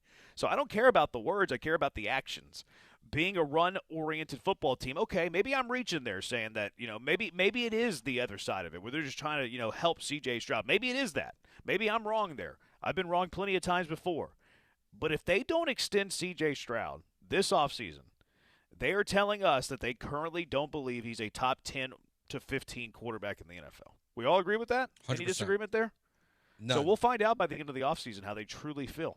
Well, especially because, again, when you look at next offseason, if they choose not to pay him now, which we don't think they will, next offseason you've got at least 3, maybe 4 quarterbacks who are, I think, clearly on pace to getting paid next offseason, which means if you don't get done first next year either, you're talking about May, Daniels, Caleb, Bo Nix, at least, that all could get paid before C.J. Stroud, which means the price is only going to get astronomically higher. You are talking about maybe a $60 million quarterback. It might be more than that. It might be 60 to 65. Yeah. So if you really believed in him, knowing what's coming next year, you would say, screw it, we're taking the risk, and we're just paying him now, and it seems like they're not going to do that. At minimum, it tells you that they don't think he's a top 10 quarterback and maybe even a top 15 quarterback. Because you're right. Like, if you thought he was that, then you want to pay him $55 a year as opposed to $65 million a year. That's going to be the greatest tell. All right, 713-780-ESPN, HRMP listener line. Willabits coming up next. You never know what you're going to get. You just know it's going to be fantastic. It's Jeremy and Joe, ESPN 97.5, 97.9 HD2.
NCAA March Madness is coming to Houston. Attendance encouraged, passion mandatory. Get your tickets now at ncaa.com/MBB tickets.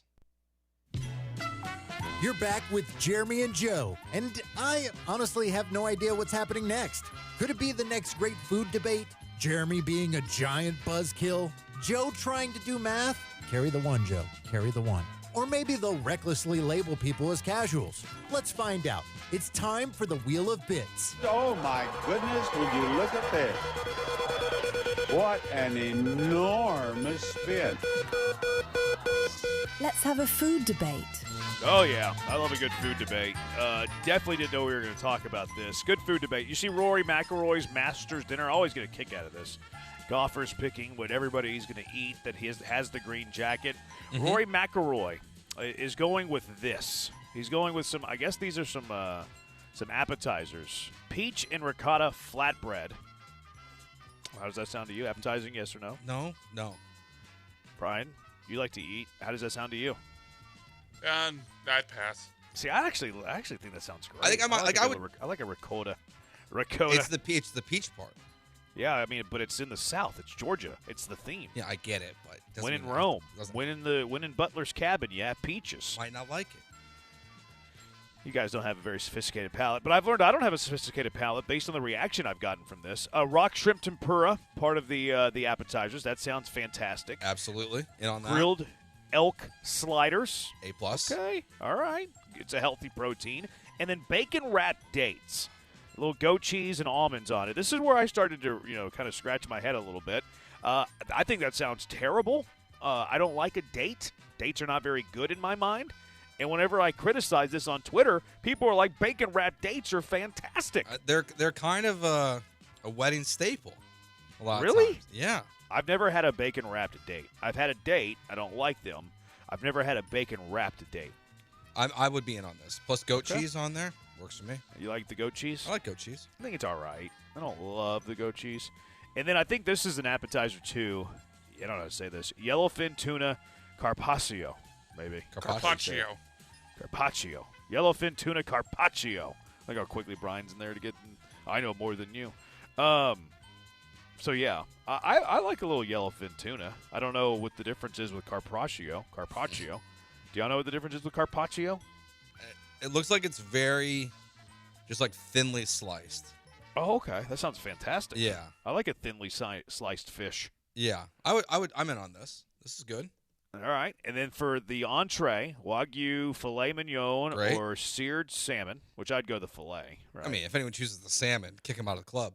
Well, I mean, they're golfers here. I mean, maybe they're not eating the red meat. They're trying to win a green jacket, Joe. They don't want to get too heavy with the steak, and they're trying to eat on the lighter side. It's not a 16-ounce steak, probably. It's probably like an 8-ounce, maybe a 10. I don't know. I mean, these are millionaire golfers. I mean, it's only the finest for them. That's probably a 10-ouncer.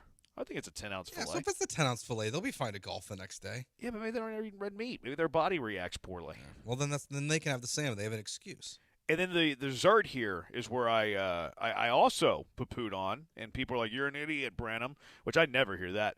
Sticky toffee pudding on vanilla ice cream. So I don't really know what this is, but I Googled it, and it's a yes. Just by the look? Yeah, it looks good. Okay, I think I'm out on this. I would try this. I think I'm out on the. It's a British dessert, apparently. I don't know, man. You don't like the Brits? I don't think I like toffee, actually. I like toffee. I'm not a big toffee guy. I mean, so that's kind of where I get hung up here. Yeah, I mean, I would have liked something else on the menu, but it's not my menu. No. So I mean, I would still eat it. It's got ice cream. Just if anything, just eat the ice cream. So what do you 1 to 10, 10 being the best? Where are you at with this dinner? I think it's like an 8. Based on menu alone. I think it's like an 8. Okay. I gave it a 7.4. 7.4. I kind of got spooked with the dates and the toffee. A little bit. Brian, do you have a 1 to 10? I give it a 6. Wow. You're anti-Rory's dinner. Really? Yeah, there's like 2 items on here I'd be excited about, and the rest are either okay to don't want. What are the 2? The filet mignon and the rock shrimp. Oh, see, I'm in on those sliders. You don't like the grilled elk sliders? Well, to be fair, I've never had an elk slider, so I don't know. But that's one of the ones I'm indifferent on it, but it doesn't excite me. The yellowfin tuna carpaccio, too healthy for you or what? Never had carpaccio. I'm not sure. It's fish, so I like it. Yeah. I mean, it's not the best Masters dinner I've seen. It's also fine. not the worst. Remember Bubba Watson was like grilled chicken and like cornbread? Yeah. The cornbread part is fine, but that's easily the worst one ever. And Bubba's. What's the number one thing on your menu? The filet mignon. You're saying if I built my own? Oh, I guess either way. But, if you built your own, what would you do? If I built my own, I'd probably go some surf and turf. Okay. I'd probably have a little. I'd probably go steak and lobster, surf and turf, steak and lobster, with some sort of shrimp appetizer. Whether it's just a cocktail shrimp, I like a cocktail shrimp.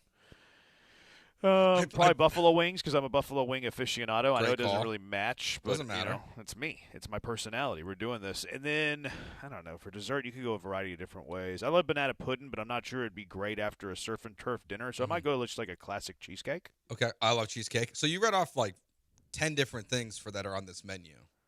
Now maybe times have changed since 2013, but this was the full menu for Bubba Watson.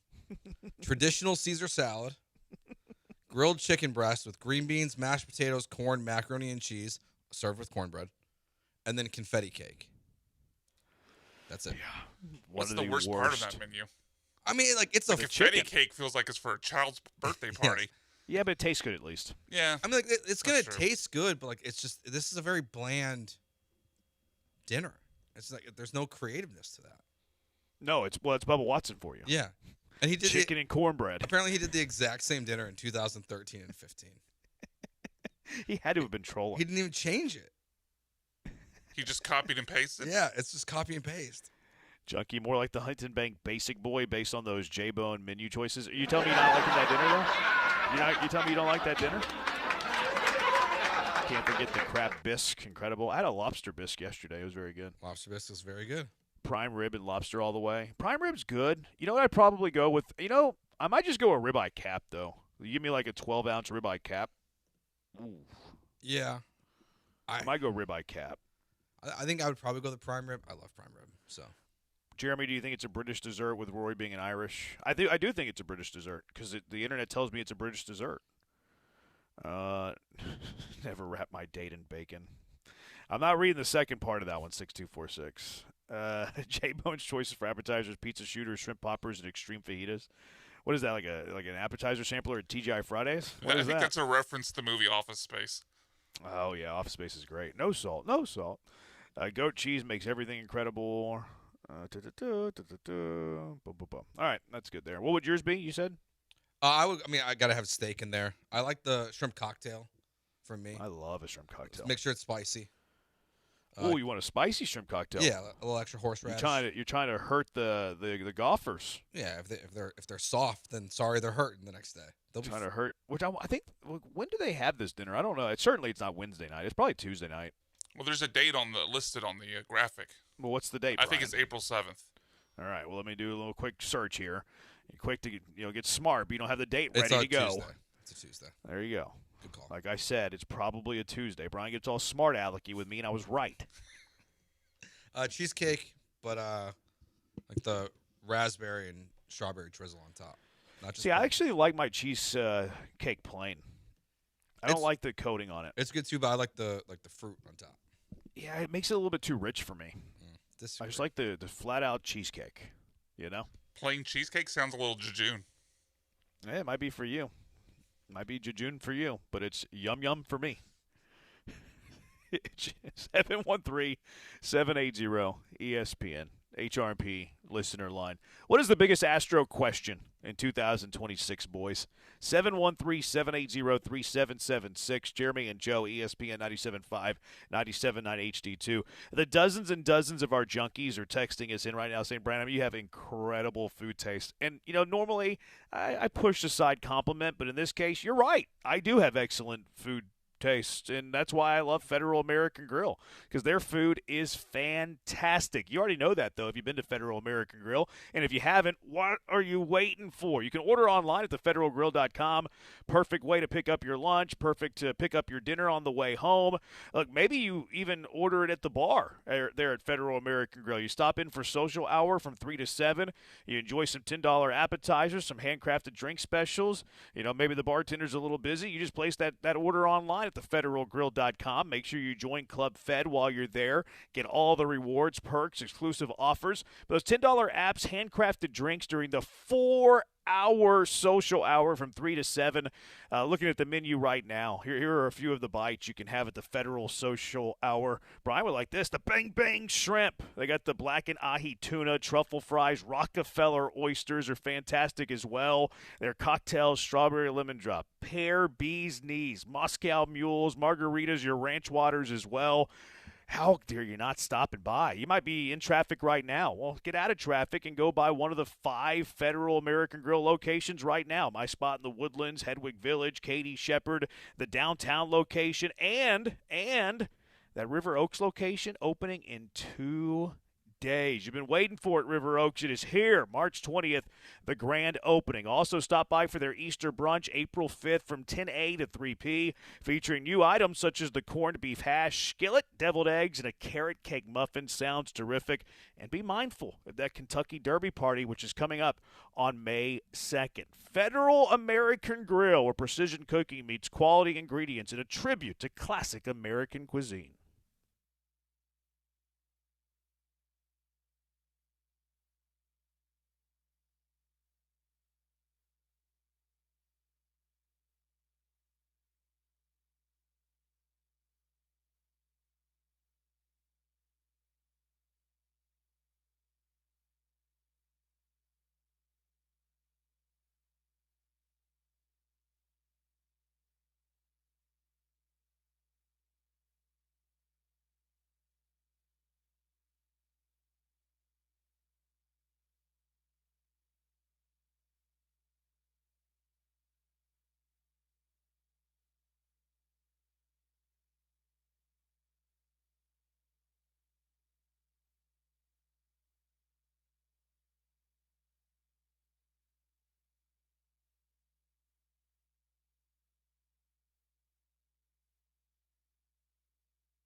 It's Jeremy and Joe. On ESPN 97.5 and 97.9 HD2. Broadcasting live from the Huntington Bank Studios. Here's Jeremy Branham and Joe George. It's White Boy Wednesday with Jeremy and Joe. Speaking of white boys, Bubba Watson, plain cheesecake would be what Bubba would be serving. In fact, he didn't say plain cheesecake. I told myself this is the year where I'm not going to correct the texter's bad grammar. He says play cheesecake would be what Bubba would be serving. Not plain, play. Like we play ball. Play cheesecake would be what Bubba would be serving. So like you're trying to throw shots and you're trying to insult me by my basic Branham dessert, and you can't even spell plain right. It's also factually incorrect because he served confetti cake. That's right. He had a lot of color in his dessert. I know you can't mention business names, but next time you are in Galveston, go get the crab biscuit. Beep, beep. At beep, beep, and beep, beep. It's insanely good. You'll have a great evening. Thank you, Ken in Galveston. I will write that down. Put it in my queue. Might go out there this weekend then. Jay Bones is on the right side of this argument. Nothing on the cheesecake. Just enjoy it. There you go. Like why do we ruin good things? We're just a little enhancement. Not always. I don't think it's a little enhancement. This is what happened. Like you have this is honestly how I feel consistently across many food groups, not just one thing. This is how I feel about a bacon cheeseburger. Like you have a great cheeseburger, why are you throwing bacon on it? I'm fine with that take. I don't think it makes it better. Now bacon is great. No, I'm not dissing bacon here. Sure. I mean, it looks like I've had a few pieces of bacon in my life, right? Did you have some bacon this morning at the hotel breakfast? I didn't go down there for breakfast. I try not to eat in the morning. I try to fast in the morning, and it's really working. Really working? It's really working. Nice. Yeah. No, I didn't have bacon today. 5219 says, had Federal American Grill for lunch. It was fantastic. Thank you for the recommendation, Branham. You're welcome, 5219. Branham come off the grammar and stuff. Most of his issues, voice to text because we're driving. Blah, blah, blah. This is a drive time show. Am I wrong, Bush League? Now, see, I defend. I agree with the texter here a little bit. Yeah, it's valid. It's a valid argument. I'll concede it's a valid argument. I'm not going to say I agree yet, but I'm here to entertain it and say it is valid. 3404. You bring up a good point. But I don't. But it's also funny. It's funny, though. We also can't assume that everyone's, texting and driving illegally. So we have to make fun of them because we're assuming that all of our listeners follow the laws at all times. Right. So we have to make fun of them. Those are the rules. That's the thing. You also shouldn't be texting and driving. Exactly. So you shouldn't be voice to text and driving. Them's the breaks. So, plus it's kind of funny when somebody screws up a word so bad, and it's, sometimes it makes for great theater. Or I shouldn't say great theater. It makes for slightly above average theater, which brings up the show, Slightly above average theater is better than the average stuff we do from, day to day. Sometimes. Below average? No, I think we do above average every day. Basic Branham food palette is just fine with me. Also a valid point, I agree. However, I use voice to text, and I screwed up all the time. Good job, guys. Keep it up, or you suck and I hate you. That's my kind of text right there. I think I'm going to continue to read them verbatim. I agree. I think you should. And here's why I'm going to read them verbatim, because I don't want to try – I don't want to reconstruct what somebody's trying to say, because maybe I have the context wrong. Maybe I'm reading it wrong. Maybe my read on the situation is incorrect. So I think in the interest of fairness, and it is a valid point, I will concede that. But I think in the interest of fairness and accuracy and me not putting words in the texter's thumbs or voice to text, I think it is in the best overall interest of the program to read it verbatim. I agree. I think it brings out the very funny moments. And, I think this texter, while it was a valid point, typically the things that you're misreading are often very clearly not voice to text. And here's the other thing. If you're being that sensitive about me reading it verbatim, then you need to get some thicker skin. You're going to have to get a little thicker skin. If you can't handle me saying play cheesecake when you meant plain cheesecake and that offends you in any way, that's kind of on you. Do you listen to the way that Jeremy talks to Brian? Come on. Could be way worse. I am a little concerned that I might have offended Brian. Brian hasn't talked in a little while, Yeah, which sometimes it was a tell that he's been that I've offended. And if I've offended, I apologize to absolutely no one. Junkie, my dessert would be creme brulee with some fruit on top. That's good. I also like how he got the accents correctly. Like, some of you can't even say plain right, and this little junkie has every single accent on creme brulee, I think, right. I don't know that it's right, but I imagine that if you went through the trouble, that it's probably right. They probably also Googled it and then copy and pasted it, but I appreciate the effort. That doesn't matter. I appreciate the effort. Yes. Well, I mean, it's an accurate portrayal of what happened potentially, but I appreciate the effort. I think it's also a good call. Creme brulee is A+ dessert choice here. Somebody said flan. How do you like flan? It just depends on where you get it. Do you like the flame on the flan on the top? No. I'm thinking creme brulee. I go backwards. Backwards. I don't love flan, actually. I don't like the texture of flan. It's a little weird. It's fine. I'll eat it, but I don't love it. Yeah, it wouldn't be at the top of my list anywhere. No. Creme brulee, though, is kind of like, it's so hard that sometimes it gets like stuck in your teeth. You know what I mean? You got to eat it right away. That solves that problem. It doesn't get hard whenever they flame the top? I mean, it gets a little hard, but not as hard as if you let it sit there for a while. Rory's from Northern Ireland. Hey, phrasing! So that makes him British. We're not doing some geographic. Somebody's calling me. It's a telemarketer. Rory's from Northern Ireland, so that makes him British. We're not doing European geography. I had a telemarketer call me the other day trying to sell me like cabinets. Okay. And I was like, bro, I don't have any money. Like, I can't buy cabinets. He's like, well, that's the good news is that we offer like 12-month. I'm like, bro, I don't have money. Like, I can't buy that. And he hung up on me. He got mad at me because I cut him off. That's impressive. That's impressive. Getting the telemarketer to be the one that hangs up is an impressive move. He's like, we got these cabinets. They're great. I was like, here, I got to stop you, man. I don't have any money. I can't afford this. He's like, well, we got this 12-month finance. I was like, I don't think you understand. I'm broke. I cannot afford this now or 12 months from now. And he hung up on me. He's just like, why talk to a broke guy?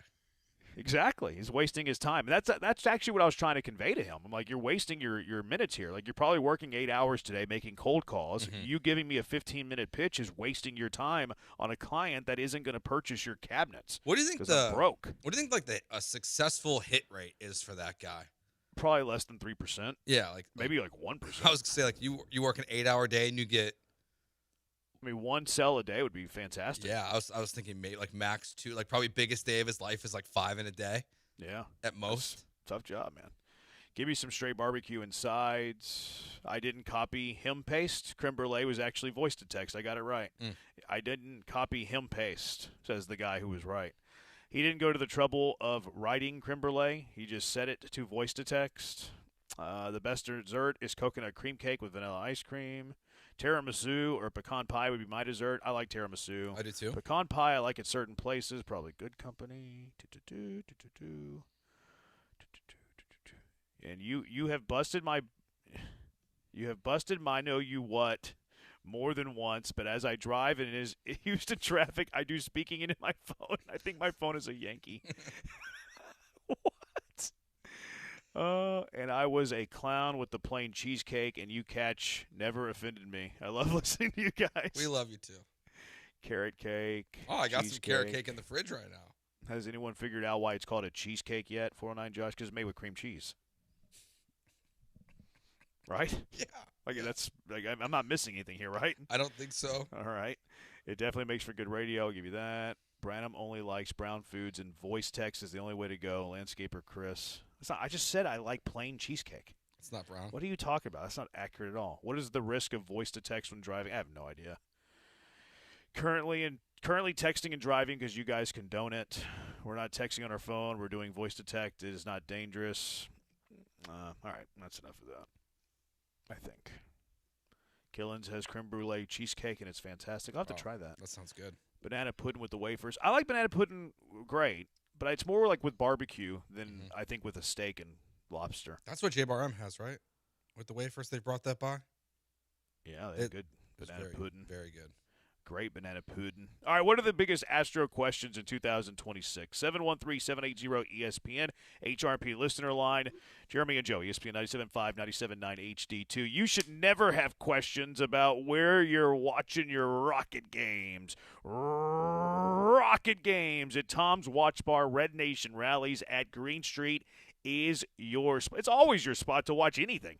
It's your spot to watch all sports. It's your stop to have a great drink, it's a great time even.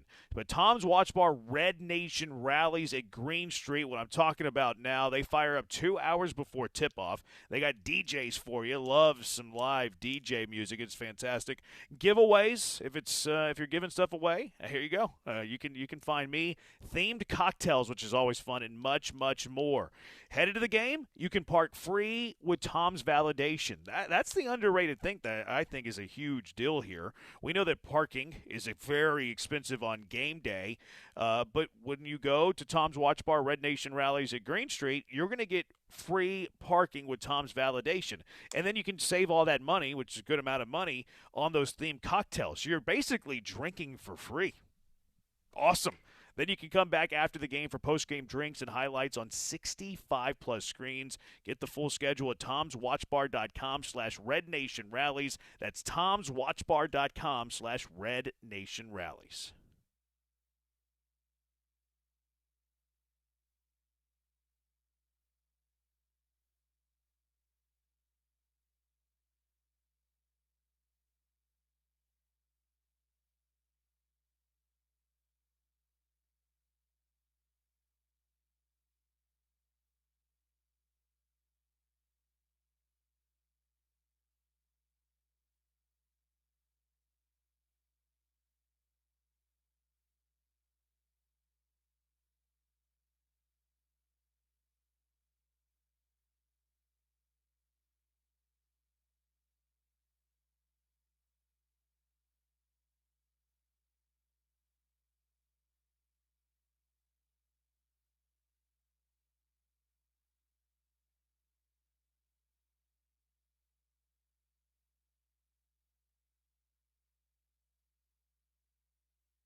You're back with Jeremy and Joe, broadcasting live from inside the Huntington Bank Studios. On ESPN 97.5 and 97.9 HD2.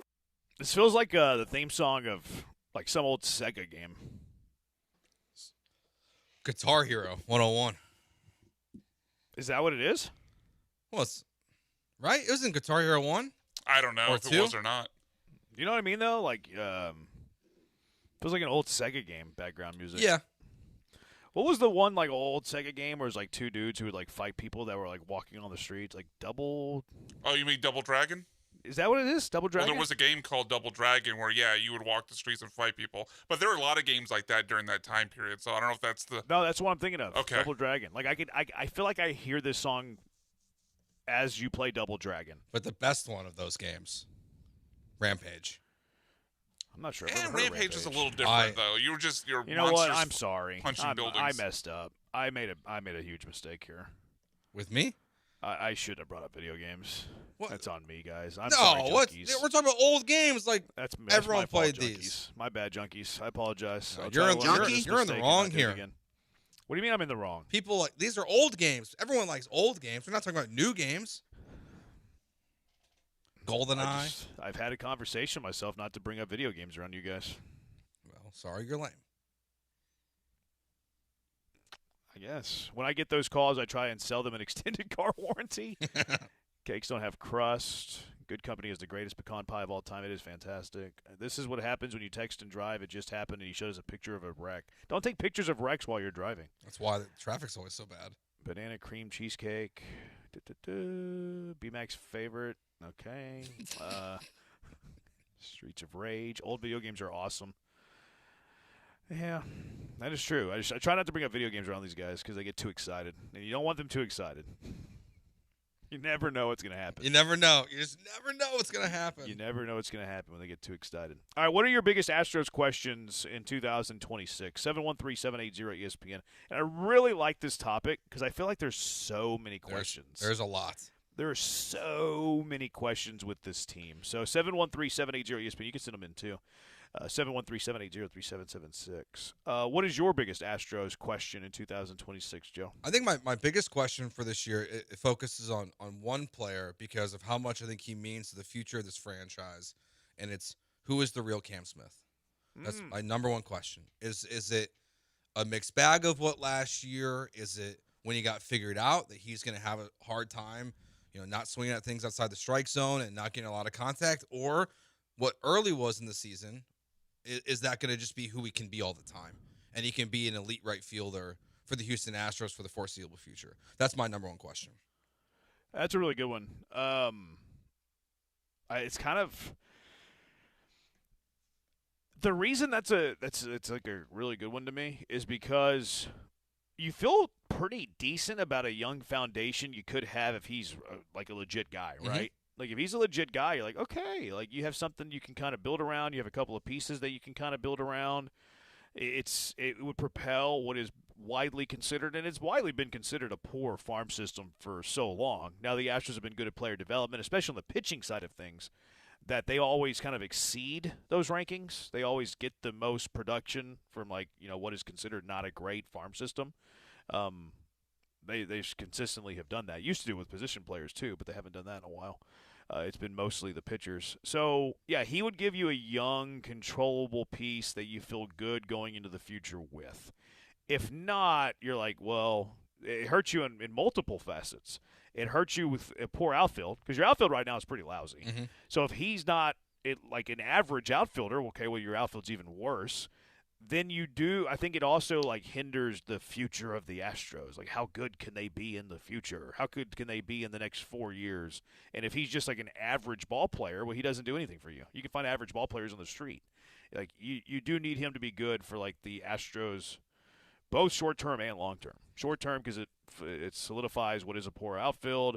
Long-term because it solidifies what is a poor farm system, quite frankly. So I like that one a lot. Yeah, if he's a dude, you can really talk yourself into the Astros very easily clearing their 86.5 win total this year. Oh, yeah, I like the over. I'm on the over. Yeah, I'm on the over as well. Brian's on the over. No, Brian's on the under. No, he's not. Yeah, he is. No, he's not. I'm pretty confident that's what the Google Doc says. We could just ask Brian. Am I on the over under of what? Sorry, I was putting something Astros together. win total, 86.5. I'm on the under. Told you. I listen. Brian, you've been, like, talking up the Astros lately. I have? Yeah, I'm always negative about the Astros, but this year I feel good about them. You've said that. Okay. I don't remember saying that. I mean, I could have, I guess, but I don't remember it.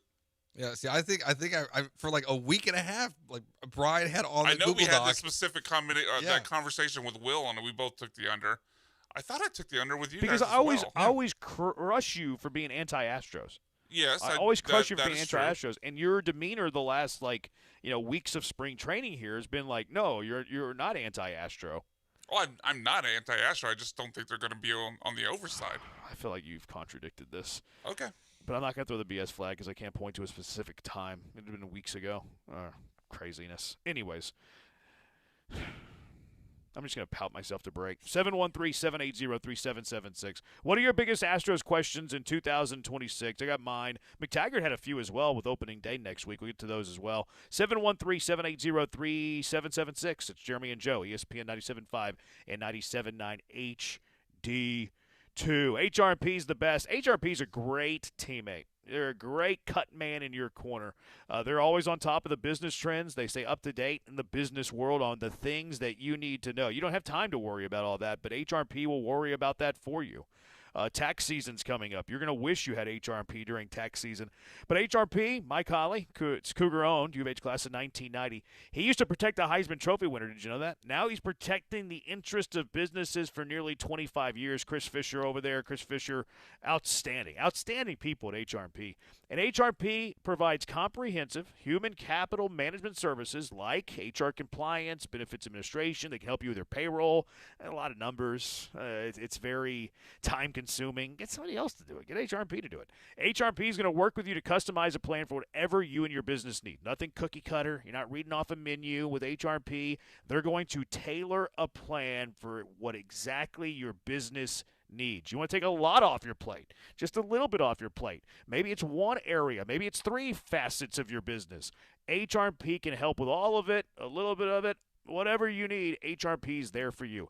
The customer service, fantastic. You'll never talk to a stranger. You'll always call someone familiar with you, familiar with your company. I can attest to that. We use HRP here, of course, at Gal. I always fire off emails. I'm an email kind of person, but always a quick response there. Very easy to understand, very helpful. Let HRP take on the demands of human resources and eliminate your HR burdens so you can get back to growing your business. Give them a call, 281-880-6525. Let HRP customize a plan for you, 281-880-6525, or check them out online at hrp.net. That's hrp.net.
Now back to the Huntington Bank Studios with Jeremy Branham and Joe George. On ESPN 97.5 and the ESPN Houston app. Join us on the road this week as we broadcast at Nick's Place from noon to 6 on Thursday. The occasional very good sports show with Rahil and Mapes will be on from 12 to 3. And then the all-the-time below-average sports show with Jeremy and Joe from 3 to 6. And then the entire station, 7A to 6P, will be at the East River 9 to watch all the college basketball games on Friday. I'm not sure why I added the in front of East River 9, but I don't know East either. River 9. It's going to be a We'll great time. Drop the. Sean Parker once told to Mark Zuckerberg, maybe I should heed the advice. But it's going to be awesome. These are my favorite days of the year, Thursday, Friday. Love them. They're on the short list of my favorite days of the year. Also, we're gonna cover you because I don't think anywhere locally is carrying college basketball games, right? They're always doing that. No, I don't think so. I remember as a kid, you would always have a station that would have the games on during Yeah. the day. That doesn't happen anymore in our market. So we're going to be covering the NCAA tournament better than any other radio show. Well, how are you all going to do that? Because we're going to talk about the games as they're happening. Yes. And when they go final, we're going to talk about the games that have gone final and upsets. And Brian's going to be producing like a mug. Brian might be pulling up buzzer beaters as they happen. Brian, I just signed you up for it. If you don't like it, tough. He's going to be with us on site, so we'll tough. see. It's going to be difficult to do on site. Well, good. Who's producing? We'll put them up to the task. Ryan and AJ. Ryan and AJ. You're going to have to even better. You're part-timers. I can demand things even easier. Mm-hmm. We're going to be on top of it. We're going to be covering it like a mug. How you feeling about that late tip? As you get closer and closer. I'm sleeping in as late as I can tomorrow. Mm-hmm. The drapes in my room, they're really good. They do a really good job of blocking out the light. So I'm going to try to sleep as late as I possibly can. Okay, so is the strategy to also stay up later then? No, because I've had that strategy in the past, Joe. And what tends to happen is I'll stay up late and then I'll wake up early. Yep, 100%. So I get 4 hours of sleep, and it's I'll just go to sleep at a normal hour. Try to sleep as long as I can. Maybe get a little slower out of bed. But I mean, we still have a show tomorrow, so I still have to prep for that. And you know how hours and hours of preparation that I do. Mm-hmm. So yeah, I'm just gonna. I mean, it's not that bad. The game's at it's probably gonna be 9:30, not 9:10. But so it'll be over before midnight. I go to bed around midnight every night, and I'll have the adrenaline pumping. They have coffee in the media workroom. I'll be all right. I mean, I'm not digging ditches out here. I'm just calling a game. That's true. That's all you're doing. Easy. Yeah. It's not. I do have mommy's wrist, so it might be tougher for me than others. Yeah. I mean, come on. We're sitting at a table watching a basketball game. I mean, the biggest question I have for you for the tournament is I got more spam with your mommy's wrist. Yeah. How confident are you if a basketball comes flying your way that you'll be able to catch it? No, I've caught many basketballs this year with mommy's wrist. Okay. I caught one in the Arizona game. Were you not watching? I forgot about that. But that's also Do you remember it now, or yeah, are you I pretending do. to No, I remember? do because you added it to your reel. No, I didn't. That's a lie. You That's added- BS flag. You added BS flag. I win the challenge. I did not. You added it to your Twitter Did thread. not. You No, added I it- didn't. You That's did. incorrect. I thought you did. Not from the Arizona game on Saturday. That's incorrect. Oh. BS flag. This is an amazing lie. Okay, so amazing wait, no, lie. time out. I thought it happened at the other Arizona game. And I don't think you also watched the Arizona game. I thought it happened at the Arizona game, in Houston, not in the Big 12 loss. It might have, but I was talking about the recent one. Oh yeah, no, I didn't watch that. I caught 4 or 5 basketballs this year. It was a season high, career high. Good for you. Career high, and I did it all with a mommy's wrist, if you can believe it. Mm-hmm. So we believe it. I'm a dog. I just want you to tell me I'm a bad hombre. Not doing it. That's all Kind I of want you to racist say. to use hombre. Yeah, I don't think maybe on the next Thursday we're all together. Joe, just call me a bad hombre real quick. No. Just real quick. Just do it. I don't want to get canceled. Don't do it out of spite. The junkies are saying that you're doing good music. Junkie? So just wanted to just point that out because I think you might be mad at me. Biggest question that I have a lot of questions. So many questions. I think the one that's most on my mind right now, because I've been arguing about it recently, is who wins the outfield battle. Because I think there's 2 spots for 3 guys. Zach Cole, Joey Loperfido, Taylor Trammell. 2 of those guys are going to be on the team. One of the guys is not. Which 2? Cole, Trammell. But that's who I think. I don't think it'll be Loperfido. But people are pointing to Loperfido's great spring that he's having. I mean, And they're pointing to Zach Cole having like a not good spring, numbers-wise. Yeah, but he's clobbering the baseball. Exactly. People are cherry-picking these stats from these guys, I think. Well, I don't think they're cherry-picking stats. I think they're just using stats in spring, which I don't think is the way that – see, I say that's not the way they operate, but then they also – like brought Cam Smith's mommy into the clubhouse because he had a good spring. They did. So, like, I say that with that also in the back of my mind. Zach Cole still strikes out a lot, but I think he's always going to strike out a lot. See, I think they look at Zach Cole as the higher level talent than the other two. Trammell, a former first rounder, but Trammell's kind of a bench outfielder. I think they view Joey Loperfido as a bench outfielder. I think they view Zach Cole as a guy who can start in the outfield every day against right-handed pitching. I feel like they think of Zach Cole as a higher talent than the other two. And I think because they think of him as a higher talent, even though his spring numbers aren't good, he has been he's had good approaches to the plate. He's been walking a lot. He's been hitting the ball hard. His strikeout rate's actually, I think, lower than it was last year in the minors, which still high, but an improvement there. Super athletic, so are the other guys, though. They're all kind of super athletic. But I think they just view Cole on a different level than they view Loperfido and Trammell. I think they view Cole as I don't think he's an everyday guy because I don't think he can play against left-handed pitching most days. Mm-hmm. But I think they view him as their left-handed outfielder aside from Yordan Alvarez. No, I agree. I mean, if it's not Cole, I would be surprised at this point. I don't think Trammell or Loperfido are projecting to be everyday guys. And Cole, he can be. You've seen a lot in spring, as you said, with just the raw numbers, the bat speed, everything. It's looked good enough for me. I don't think it's Loperfido. I think he was just happened to be the guy that the Astros got back, and when they dumped Jesus Sanchez.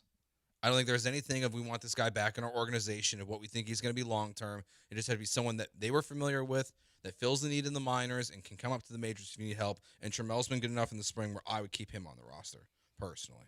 Yeah, because Trammell would have the options of becoming a free agent because he's on that little hybrid contract where they don't keep him on the 40, but he accepts a minor league deal, but he gets paid more than a normal minor league deal. But he could leave if he doesn't make the team. Cole and Loperfido both have options, so that's why I think they're going to. And I think they like Trammell enough that they want to keep him.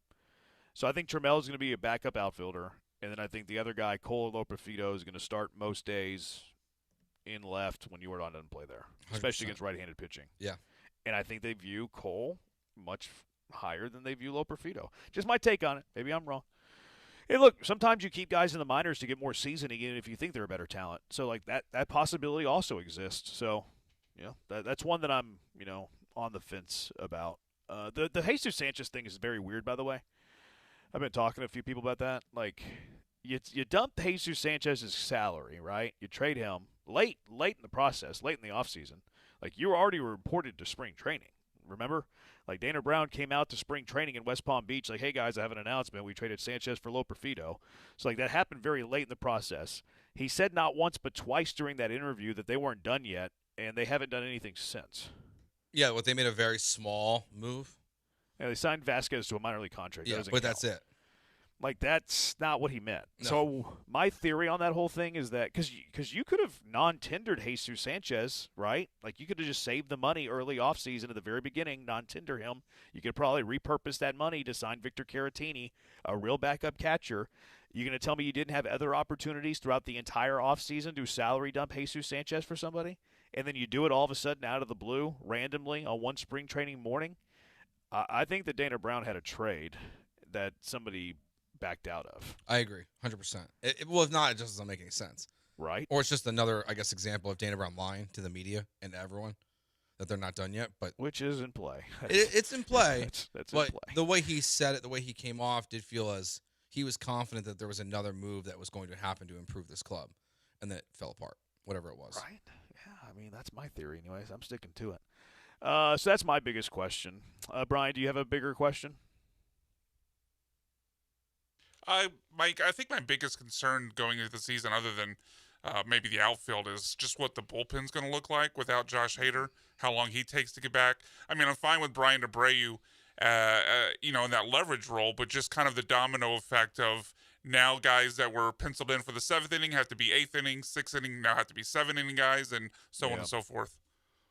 Specifically, my concern there is right-handed pitching too. Because if you have Abreu as your setup guy and Hader as your closer, okay, well then there's your stud right-hand pitcher. But a lot of times as you try to get it to the 9th inning in a safe spot, you're going to need other righties to get to that spot. And you're very left-handed heavy. It's funny because your offense is the opposite. You got Okert, you got King, Bennett Souza. So you have all those lefties, and they're all good. Those are all good lefties. But then what other righties do you have confidence in?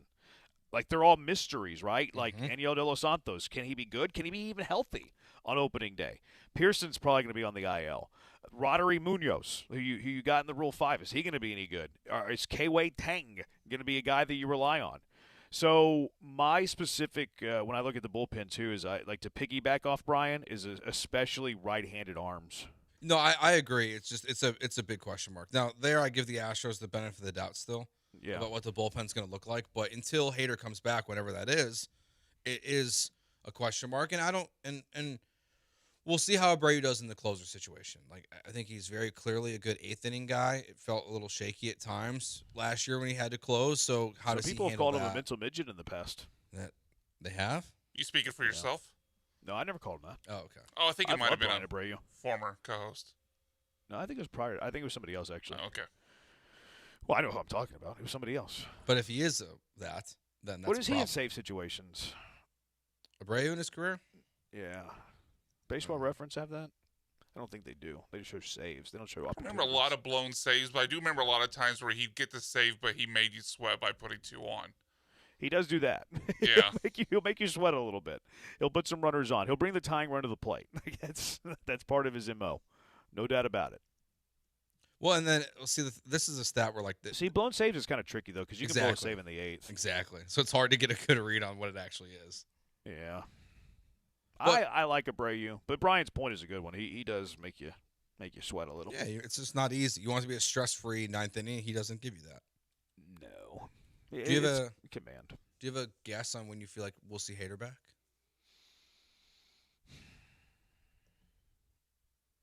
May 1st. That's not too bad. I take that. If it's that or the unknown, I would take that. Yeah, I would take May 1st. I think he misses a month. Yeah, I would take May 1st. I just hope there's no setback.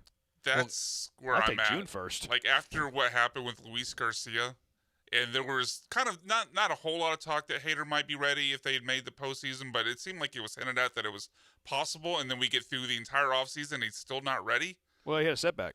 I know, that's what I'm saying. So, on the heels of what happened with Luis Garcia, where he kept starting, stopping, I don't know. I'm a little nervous.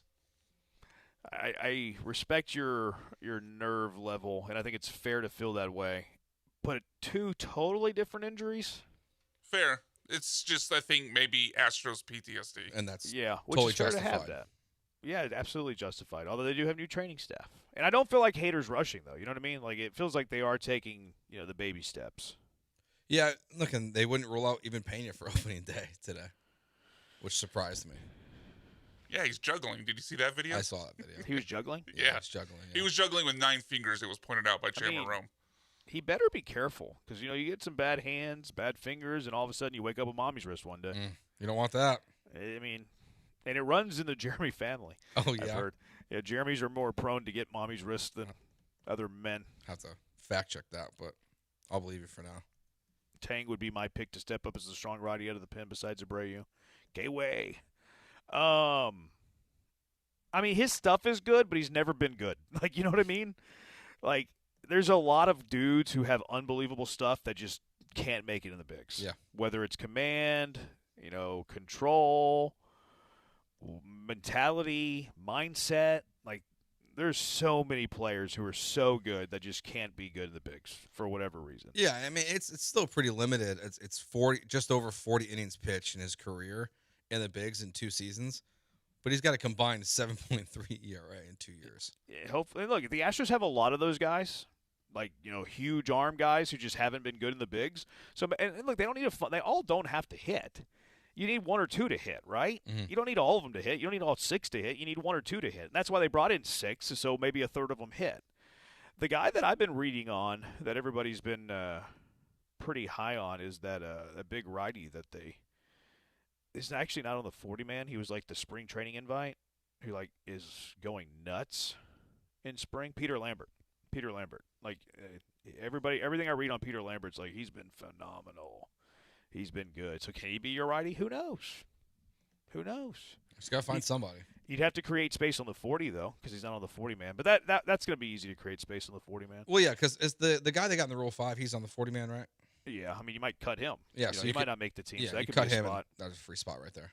And Ronel Blanco, who has to be on the 40-man right now, you transfer him to the 60-day, you open up a spot. Yeah. Hayden Wisniewski, who you have to carry on the 40-man right now, opening day, you transfer him to the 60-day, and then you open up another roster spot. Are you keeping Salazar? But if you don't keep Salazar, you have to keep another catcher, so that's not really an open spot.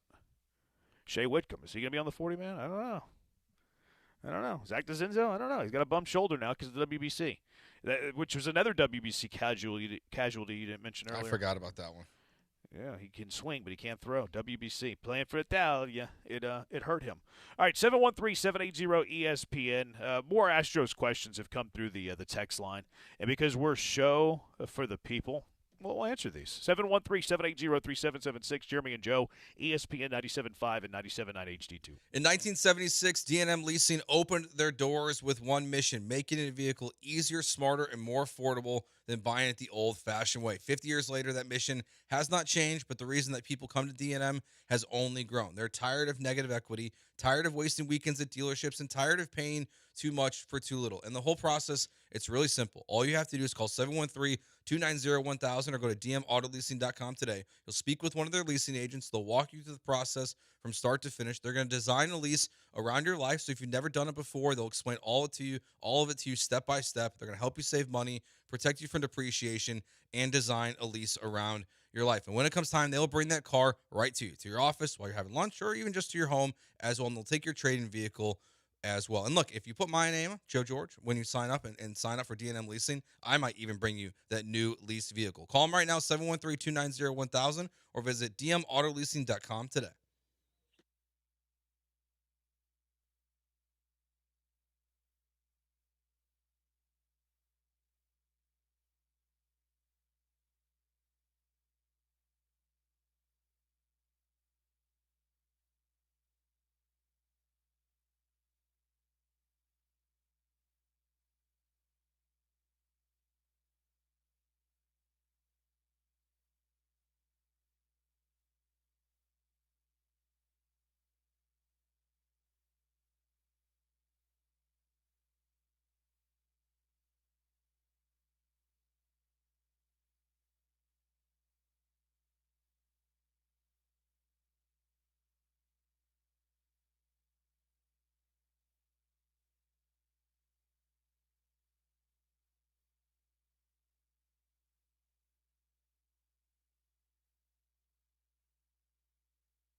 You're back with Jeremy and Joe, broadcasting live from inside the Huntington Bank Studios. On ESPN 97.5 and 97.9 HD2. Talking Astros. 713-780-ESPN HRP listener line. 713-780-3776. Let's go out to the HRP listener line. Keith, you're in with Jeremy and Joe. What's up? Hey, guys. Love the show. Big fan. First-time caller, long-time listener. Question, NFL related. Okay. All right. See you later. You Goodbye. are out of here. We'll talk about Astro questions for 30 minutes.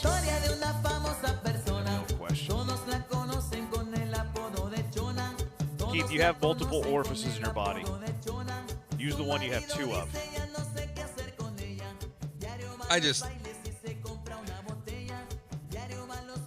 Goodness gracious. I know we have texters that are trying to get thrown out. I think I'm starting to get concerned about Keith. I don't know. I don't think that's what Keith's thing is. I don't think Keith is intentionally trying to get thrown out. I hope not. I hope it would make me think less of Keith. Nope. All right. 713-780-ESPN, HRP listener line. Our junkies have questions that are actually pertinent to the conversation. I have a question. Okay. All right. Should we, the station, I was saving this for when we were all back together, change the name of our Houston Astros podcast Inside the Icebox? Yeah. I think we're going to. Oh, that reminds me. Yeah, I think we're going to. That's funny. Yep. Are you doing it out of spite or why? Oh, out of spite, yeah, for sure. Yeah. Made me argue with a child, so we're gonna change it out of spite. Oh, man, they're gonna be so unhappy. Oh, I can't wait. I can't wait. I forgot they posted something the other day where I meant to grab for Bad Take Boulevard. Oh, it says their account doesn't exist anymore. The Icebox Insiders? Oh, maybe it was just no, never mind. It's open. I'm not blocked by them anymore either. Wow. They unblocked me. One of them had a terrible take, though. I meant to grab it and put it on Bad Take Boulevard, and I forgot. So I'm glad that you brought them up, because now I found it again. Okay, good. Icebox Insiders, Bad Take. Okay, that was my question. What are you going to change your name to? Are you going to change your name to the Junction Jack? Maybe. Stuff? Maybe. Okay. That's funny. That's a funny troll. I got a week to do it. So, is a spot on the short leash, and if so, how short is it? I don't think it's that short, to be honest. I think he finishes out the season no matter what. I mean, I think it's short, right? 1 year. Is that not short? But because he's not under contract, that's why I think it's different. Like if he had 3 years left on his deal, I would still say the same thing, and then that to me would be a short leash. But because his contract is almost up, I really struggle to envision a way, unless the Astros get back to at least the ALCS, that he's back with the Astros next season. What would you put your percentage on Espada being the manager of the Astros next year? 15%. That low? I don't see it. Why? I think it's like 40%. I mean, if they make the playoffs and they win a series, is he back? They fired a GM after he won a World Series. Yeah, that's because they didn't like him. They didn't fire him because of merit. They fired him because they didn't like him. And it seems like different. Yeah, maybe they like Joe, but if they win it has to be a 5-game series at least. So they have to win the division, be a top 2 seed, win. You said 15%. I don't think he's back. I don't think there's confidence. I'm at 40%. 5916, that's funny, but I can't read it. 713-780-3776. The highlight of my day is hearing Keith got kicked. Y'all should start the show by throwing out Keith every day. It has to happen organically. That's my thing. I don't like to overdo it. It has to happen organically. The good thing, though, is that Keith makes it easy for it to be organic. True. Because he's an idiot. 713-780-ESPN. How are the Astros going to score runs, Robert and Beaumont? Well, they're going to have to get on base. They're going to have to get hits to move the guys forward on base. And then hopefully the last base they touch is home plate. That's the way you do it. They're gonna. I don't know, man. Are you putting any? Sorry, Robert and Beaumont. That was not fair. I apologize. Do you put any merit in these spring training numbers? No, 0. Yeah, I don't either. No, I don't either. There's none of it. It doesn't now. Okay, so the only time I do is if there are trends from the previous year that are a problem in the regular season that continue in spring training. So if a pitcher has a high home run rate they're giving up, That continues in the spring. That concerns me. But even then, like, we still know they're just working on certain stuff. But I don't want to get excited about higher miles per hour on a fastball or anything like that. And high exit velo, that's good. Like, that's one that does matter. But in terms of just, like, batting average, RBIs, home runs, no, I don't care. Yeah, I don't care either. Keith just DM'd me. He says losing interest in the show. Sorry, Keith. I'm going to respond, you're never interested in what we're talking about. To be fair, he was on topic yesterday, but we kicked him out. Because you were coming up next. Well, importance. It's true. I'm going to be nice to him. So you got to listen to what we're discussing. You can't just call randomly with some random football question. Mm-hmm. He's in the Twitch right now. 780. He says this show sucks. Guess who I just got off the phone with? Is he complaining He right called now? back? Yeah, he called in not quite in tears, but was pretty mad at us. Well, then, Keith, stay on topic. Yeah, get me on topic. We're not talking draft right now. I had forgotten I forgot that we kicked him off on Monday too. Joe, you missed that, but he was very mad that it was 3 days in a row and that we were, quote, pushing him away. I tried to explain to him that the calls have to be on topic, and he didn't understand that. 3 days in a row kicked off, disappointing. On topic, Keith. Yeah, one of his point was, well, the NFL draft is always on topic. It's only a month away. My response was, well, Major League Baseball starts next week. It's even closer. It's 8 days away. So, anyway. Stay on topic, Keith. You can call in any time, Keith, but if you're not on topic, we're going to run you. I mean, it's pretty simple rules, and we're being very clear. It's really your fault at this point. We're not even running you. You're running yourself. Mm-hmm. Like, let's be honest. You were the one who is making the decision to call in and discuss something we're not talking about. Thus, you're getting ejected whenever you do that. And every time you do that, you will be ejected. So if you can't follow those rules, then don't call. You won't get ejected. If you don't want to get ejected, stay on topic. Or don't call. Talk tomorrow, Keith. All right?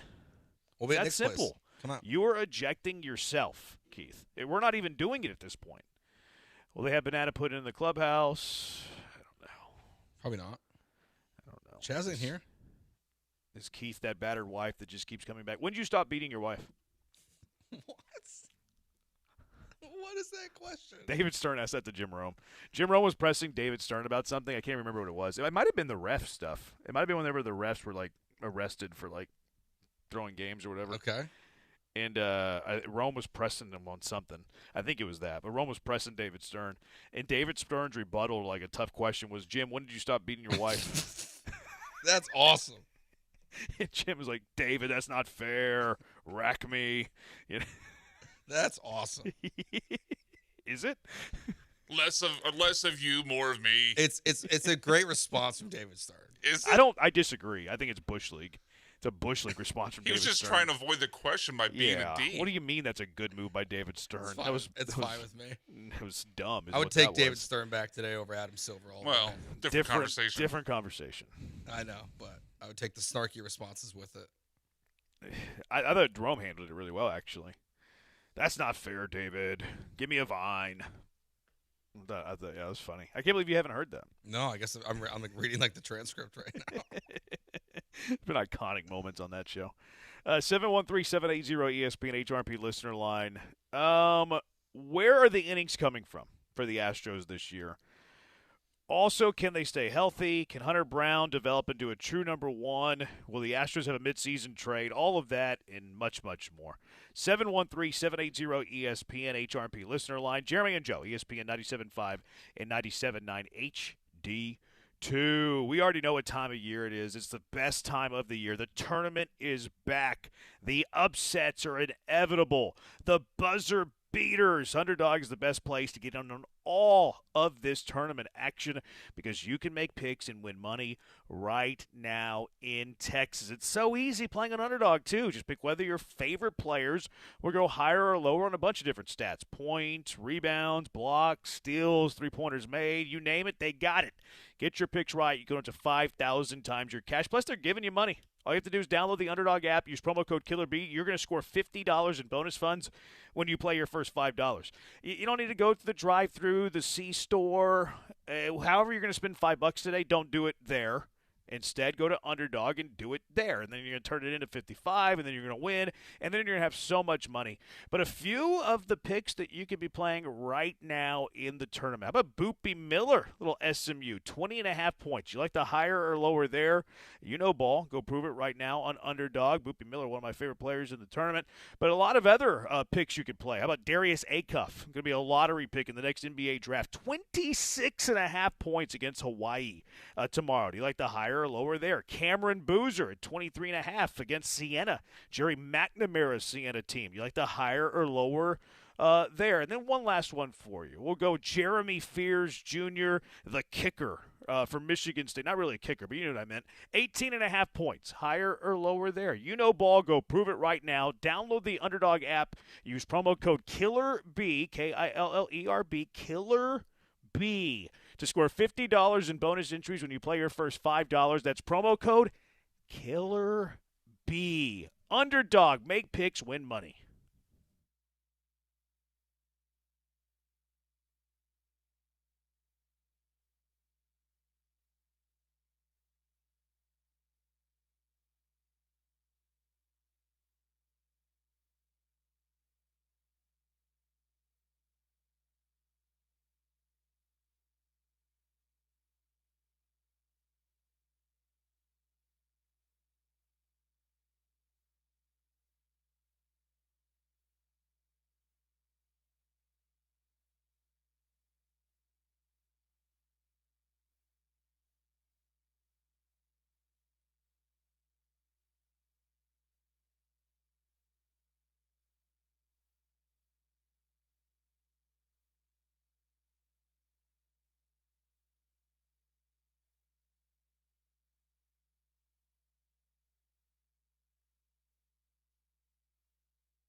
Now back to the Huntington Bank Studios with Jeremy Branham and Joe George. On ESPN 97.5 and the ESPN Houston app.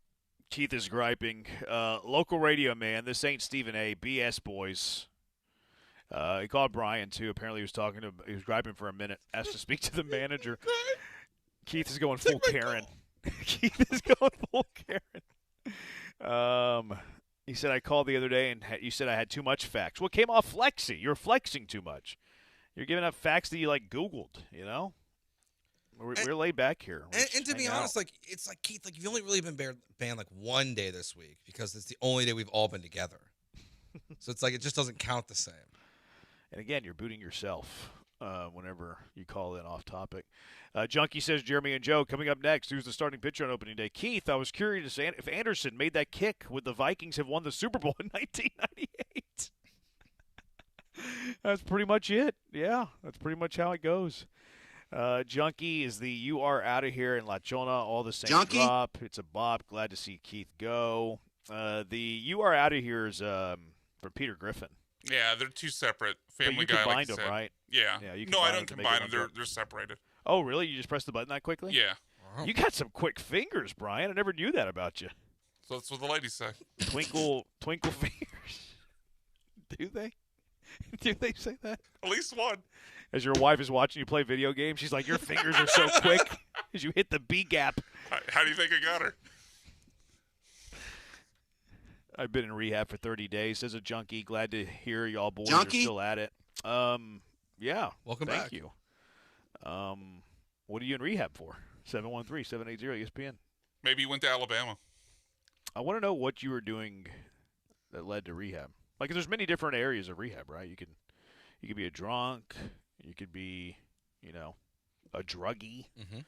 I'm just curious, our listenership. I like to know more about you guys, so I'm wondering, how big a junkie are you? What type of junkie are you? 713-780-ESPN. He was passed at the morning show for having to wait 35 minutes. It's his time of the month. Talking about Keith. That's on you for waiting 35 minutes. Those are Hall of Famers there, Keith. You're lucky you got in 35 minutes. The wait to talk to Hall of Famers oftentimes is way greater than that. I would expect to be on hold for at least an hour if I was talking to Hall of Famers. Right? Keith is now asking if he can co-host the show. And that's a big leap. It's a big leap going from you're losing me, guys, to can I co-host? Right. I'll give you a challenge, Keith. That's a massive leap there. For Keith only. Keith, if you win the bracket challenge, I'll let you fill in for Jeremy one day. Thank goodness. I'll put it on record right now. You win the bracket challenge. I'm glad you said with you and not me. I'm not going to make you do it. It's my idea. But I feel pretty good about my odds. You're going to be talking about Larry Zonka for 2.5 hours? Yeah, I'll let him drive the show. Oh, no. It'll just be Baltimore Ravens topics. Well, Vanderbilt might come up, too. Just let it go, Keith. Whatever you want. Jamal Lewis, the greatest running back of all time. Join us on the road this week, broadcasting at Nick's Place, noon to 6 Thursday. The occasional Very Good Sports Show with Rahil and Mapes, noon to 3, and then Jeremy and Joe from 3 to 6, and the entire station, 7A to 6P, at East River 9 to watch all the college basketball games on Friday. And, of course, you better be in the Bracket Madness. It's ready to go, ESPN975.com. It's free to fill out, so it's free. You can have plenty of chances to win. Great prizes with our grand prize, a 2-night stay at Golden Nugget Lake Charles, $200 food and beverage credit. So why wouldn't you sign up? It's free. It's free. You have a chance to win all of this for nothing. Just a little bit of luck. Also a 2-night stay from Two Creeks Crossing Resort, and then a great prize from Republic Boot Company, and a whole lot more. Get those brackets in. Deadline 11 a.m. tomorrow. Pencils down 11 a.m. tomorrow. So what are you waiting for? It is free. You can win great prizes. My buddy won a bunch of liquor the last year. That's right. Maybe it was 2 years ago. Was it last year or 2 years I think ago? it was 2 years ago.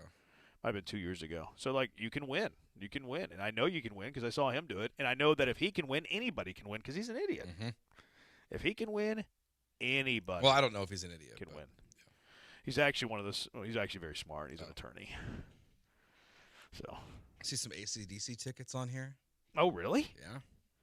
Look at that. Yeah. Only the best for you, our listeners. 713-780-ESPN HRP listener line. What are your thoughts on Jordan playing left field when at home? We have the short porch. He's proven he has a great arm, and we're struggling at left foot. Anyways. I think he can play out there as much as you need him at this point. The only thing with spring is the way spring training is gone. Because Cole, Trammell, Loperfido have not clearly won the job, I'm fine if he plays 60+ at home this year. No, I'm good with it too. Yeah, it makes sense, especially when you're at full strength for him to do that. You have to protect him, but yeah, get him out there and left him at the dike whenever you can. My wife and I were considering Keith as a name for our son until now. Sounds like Keith might need rehab. I'm a bourbon junkie. Joe and Magnolia, you and me both. Does Hunter Brown win a Cy Young? Tough bar, but he's gonna finish. I feel confident. Is that question this year or his career? I mean, I would say career. I would bet yes. I think in his career. I think I'd take the no on that. Because I think you could still get good odds for the career. What would you give me odds at? plus 3,000. It's not good odds. That's $3,000, $100 bet. I was going to bet the no on that. I'm putting up $100 for your 3,000. I'm putting up 3,000 for your 100. He's 1,500 this year. I'm not doing that. So then, how would it be plus 3,000 to win one in his career? How would it be greater than this season's odds, Joe? Because I don't know. I'm not a sportsbook manager. I just throw out a number. You can be critical of me. I just throw a number out there. I think his odds would probably be like plus 600 to win one in his career. I mean, it'll help if Scooble leaves the American League next year. Do you know how old Hunter Brown is? 27. Yeah, he's going into his age 27 year. I think people forget sometimes how old he is. Yeah, I think they talk about him like he's Paul Skeens still. Yeah. Like, I mean, I would actually bet the no on that. I would bet the no on that for his career. I hope I'm wrong. I love Hunter Brown. You know how I feel about Hunter Brown. I love the dude. What are the odds Wednesday? Omar's the manager next year. I mean, low percentage. Yeah, I think it's pretty low. Yeah. We talked about it a little bit earlier, but I think the only way he's the manager next year is if Espada gets sacked in the middle of the year and he leads a huge turnaround. Because I don't see Crane hiring from within a staff that has failed to win a playoff series in each of the last 3 years. Because if they win a playoff series, I think Espada's brought back. So I think that the deck is actually stacked against Lopez being a manager of the Astros because of that. Yeah, I agree. I still think the betting favorite would be Ausmus. Ugh. More likely comeback, Espada or Dana Brown? Espada. See, I think they're a package. But yes. I'll go Espada. I'll go Espada with that. I'll go with you as well. The guy would love to see the Astros develop into the next high average riding the bullpen is A.J. Blueball. You haven't really heard much about him this spring training. No, it's been pretty quiet, which I don't know if that's a good or a bad thing. Same. Mid-season trade. It depends on their record. Like I'm not opposed to them blowing this up if they're out of the race. Yeah, like that's where if they're in a bad spot and they had to fire Joe Espada through 60 games, and then you get to the All-Star break and you're still not much better, like that's what I think I'm fine with blowing it up. Yeah. Greatest gone. Well, my only hang-up there is that I don't know if I want Dana Brown being the one that's doing the rebuilding. That's true. So, like, the one-year guys, yes. Multi-year guys, I might hold off on just because I don't know if I want Dana Brown doing it. Yeah, Hunter Brown, Pena. That'd be an off-season decision for the new GM. Yeah. Brian Abreu, definitely.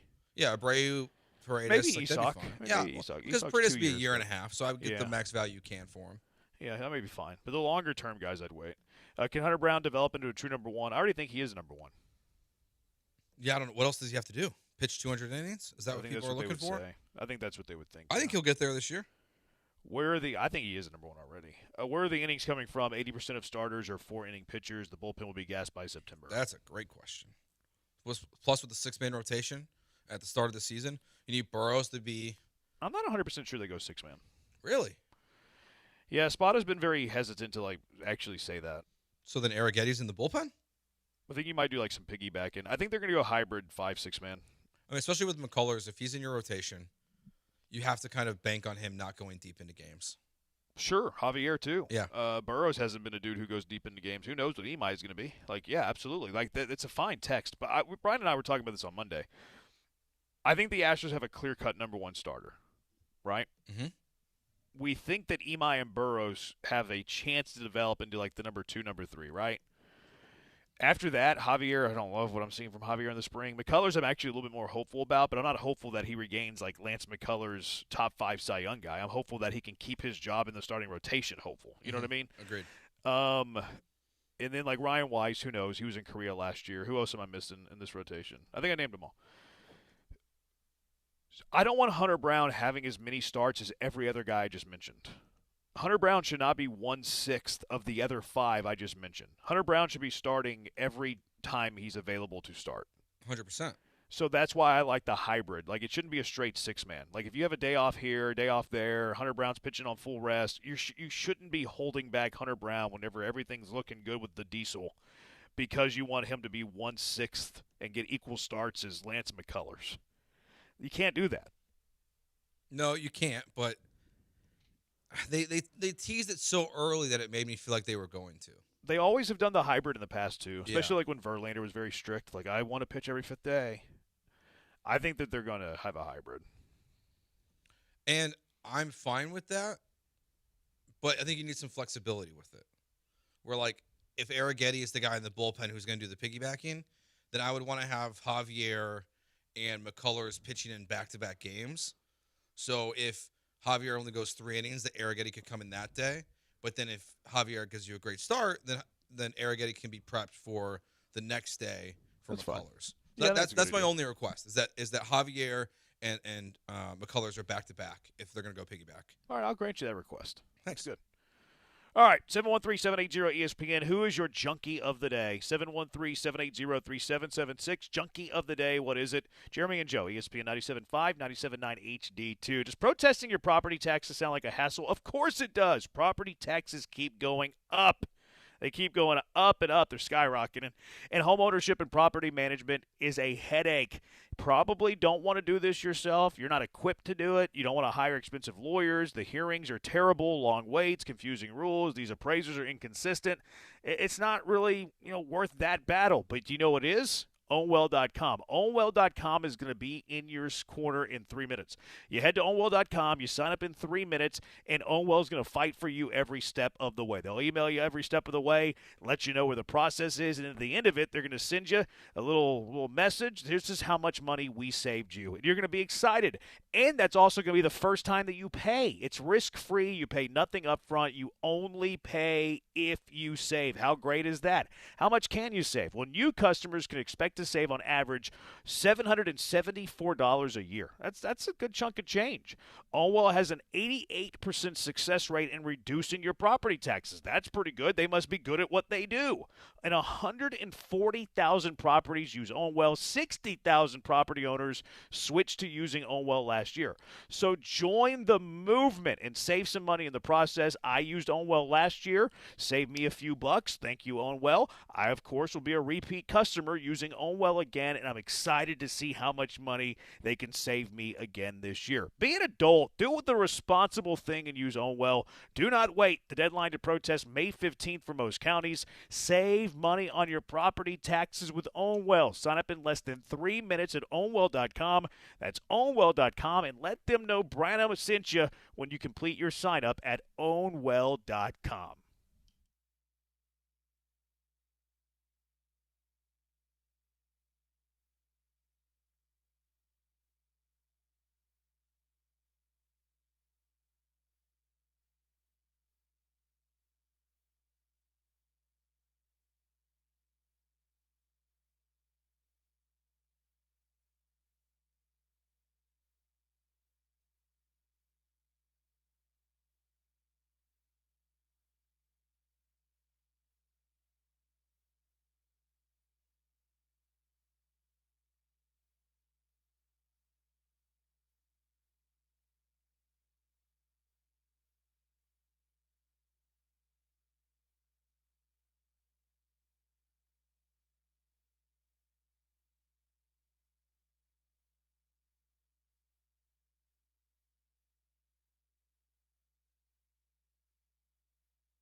NCAA March Madness is coming to Houston. Attendance, encourage, passion, mandatory. Get your tickets now at ncaa.com/MBB tickets.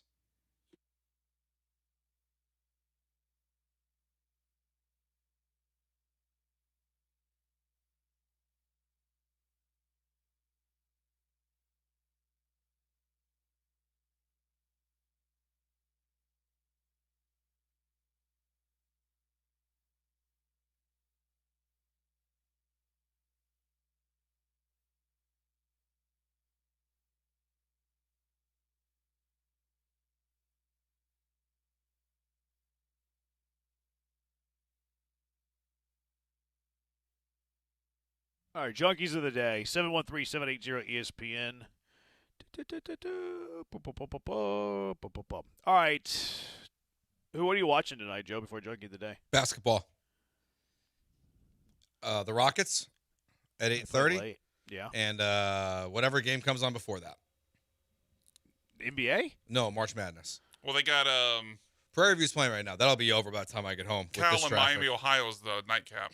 Oh, yeah. No. Not Who Cal. did you say? I'm sorry. SMU and Miami, said Ohio. Cal? I don't know He why I said said Cal. Cal. Come on, yeah, I know. I don't know. Hey, at least it was an ACC school. It was. I don't know why I had Cal on the mind, but SMU. Did y'all have Rich Phillips yesterday? Did he come through? Yes. Okay, good. That was the first guest we had. Oh, good, yeah. Rich, good people. Yeah, he was good. Yeah, I'm actually excited for the SMU Miami of Ohio game. Miami of Ohio. Is SMU going to put the 2 and 31 in 2? Maybe. We'll see. Junkie of the Day, Joe. What you got? Mama Tina. Oh yeah, I saw that. That's Beyonce Knowles' mother. Her gumbo. Her shop got shut down at the Houston Rodeo. It's open again. And it's open again. But yeah, it did get shut down. down. But it got shut down temporarily at the Houston Rodeo. And then I'm going to nominate the Astros for being slow with updates. Because the plan was for everyone to play a little bit today. And then Isaac Paredes got yanked first. And apparently he did look a little ginger.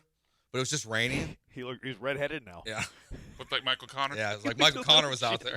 A little gingerly. What happened? What's going on at West Palm Beach, where my favorite Mexican is now ginger? Well, you never know. I'm Mexican. I mean, that guy actually is a ginger. So McTaggart tweeted, Joe Espada mentioned wanting his starters to play deep into this game, and then Isaac Paredes has been removed in the middle of the third inning. And then eventually the Astros clarified that it's because of the weather. Yeah, it was wet. Yeah, but just they kind of scared everyone for a little bit. My first junkie of the day was that stock market report. The dude seized at the end. They're so bad. I don't know what happened to that guy. They're so bad. They get cut off. They don't fix it. It's crazy.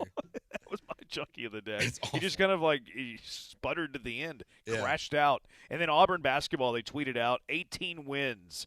And they had a picture of Stephen Pearl, most by a first-year head coach in program history. Losers. 0 fill. That's Chandler Rome level of fill there. Everybody is bashing it. Like, how do you post that? I'm out on everything Auburn related now. It's rough. That's my junkie of the day. Brian, what you have? Alex Caruso, I don't know if you saw this last night, but he lost his shoe during a play against the Magic and decided to block a shot with the shoe, which was a foul and a technical. Did you ever, whenever, I was, my grandparents are Mexican, whenever I would get in trouble, they would chase me with a chancla. Right. It reminded me of that. Yeah, a little bit like that. Too bad it wasn't a sandal.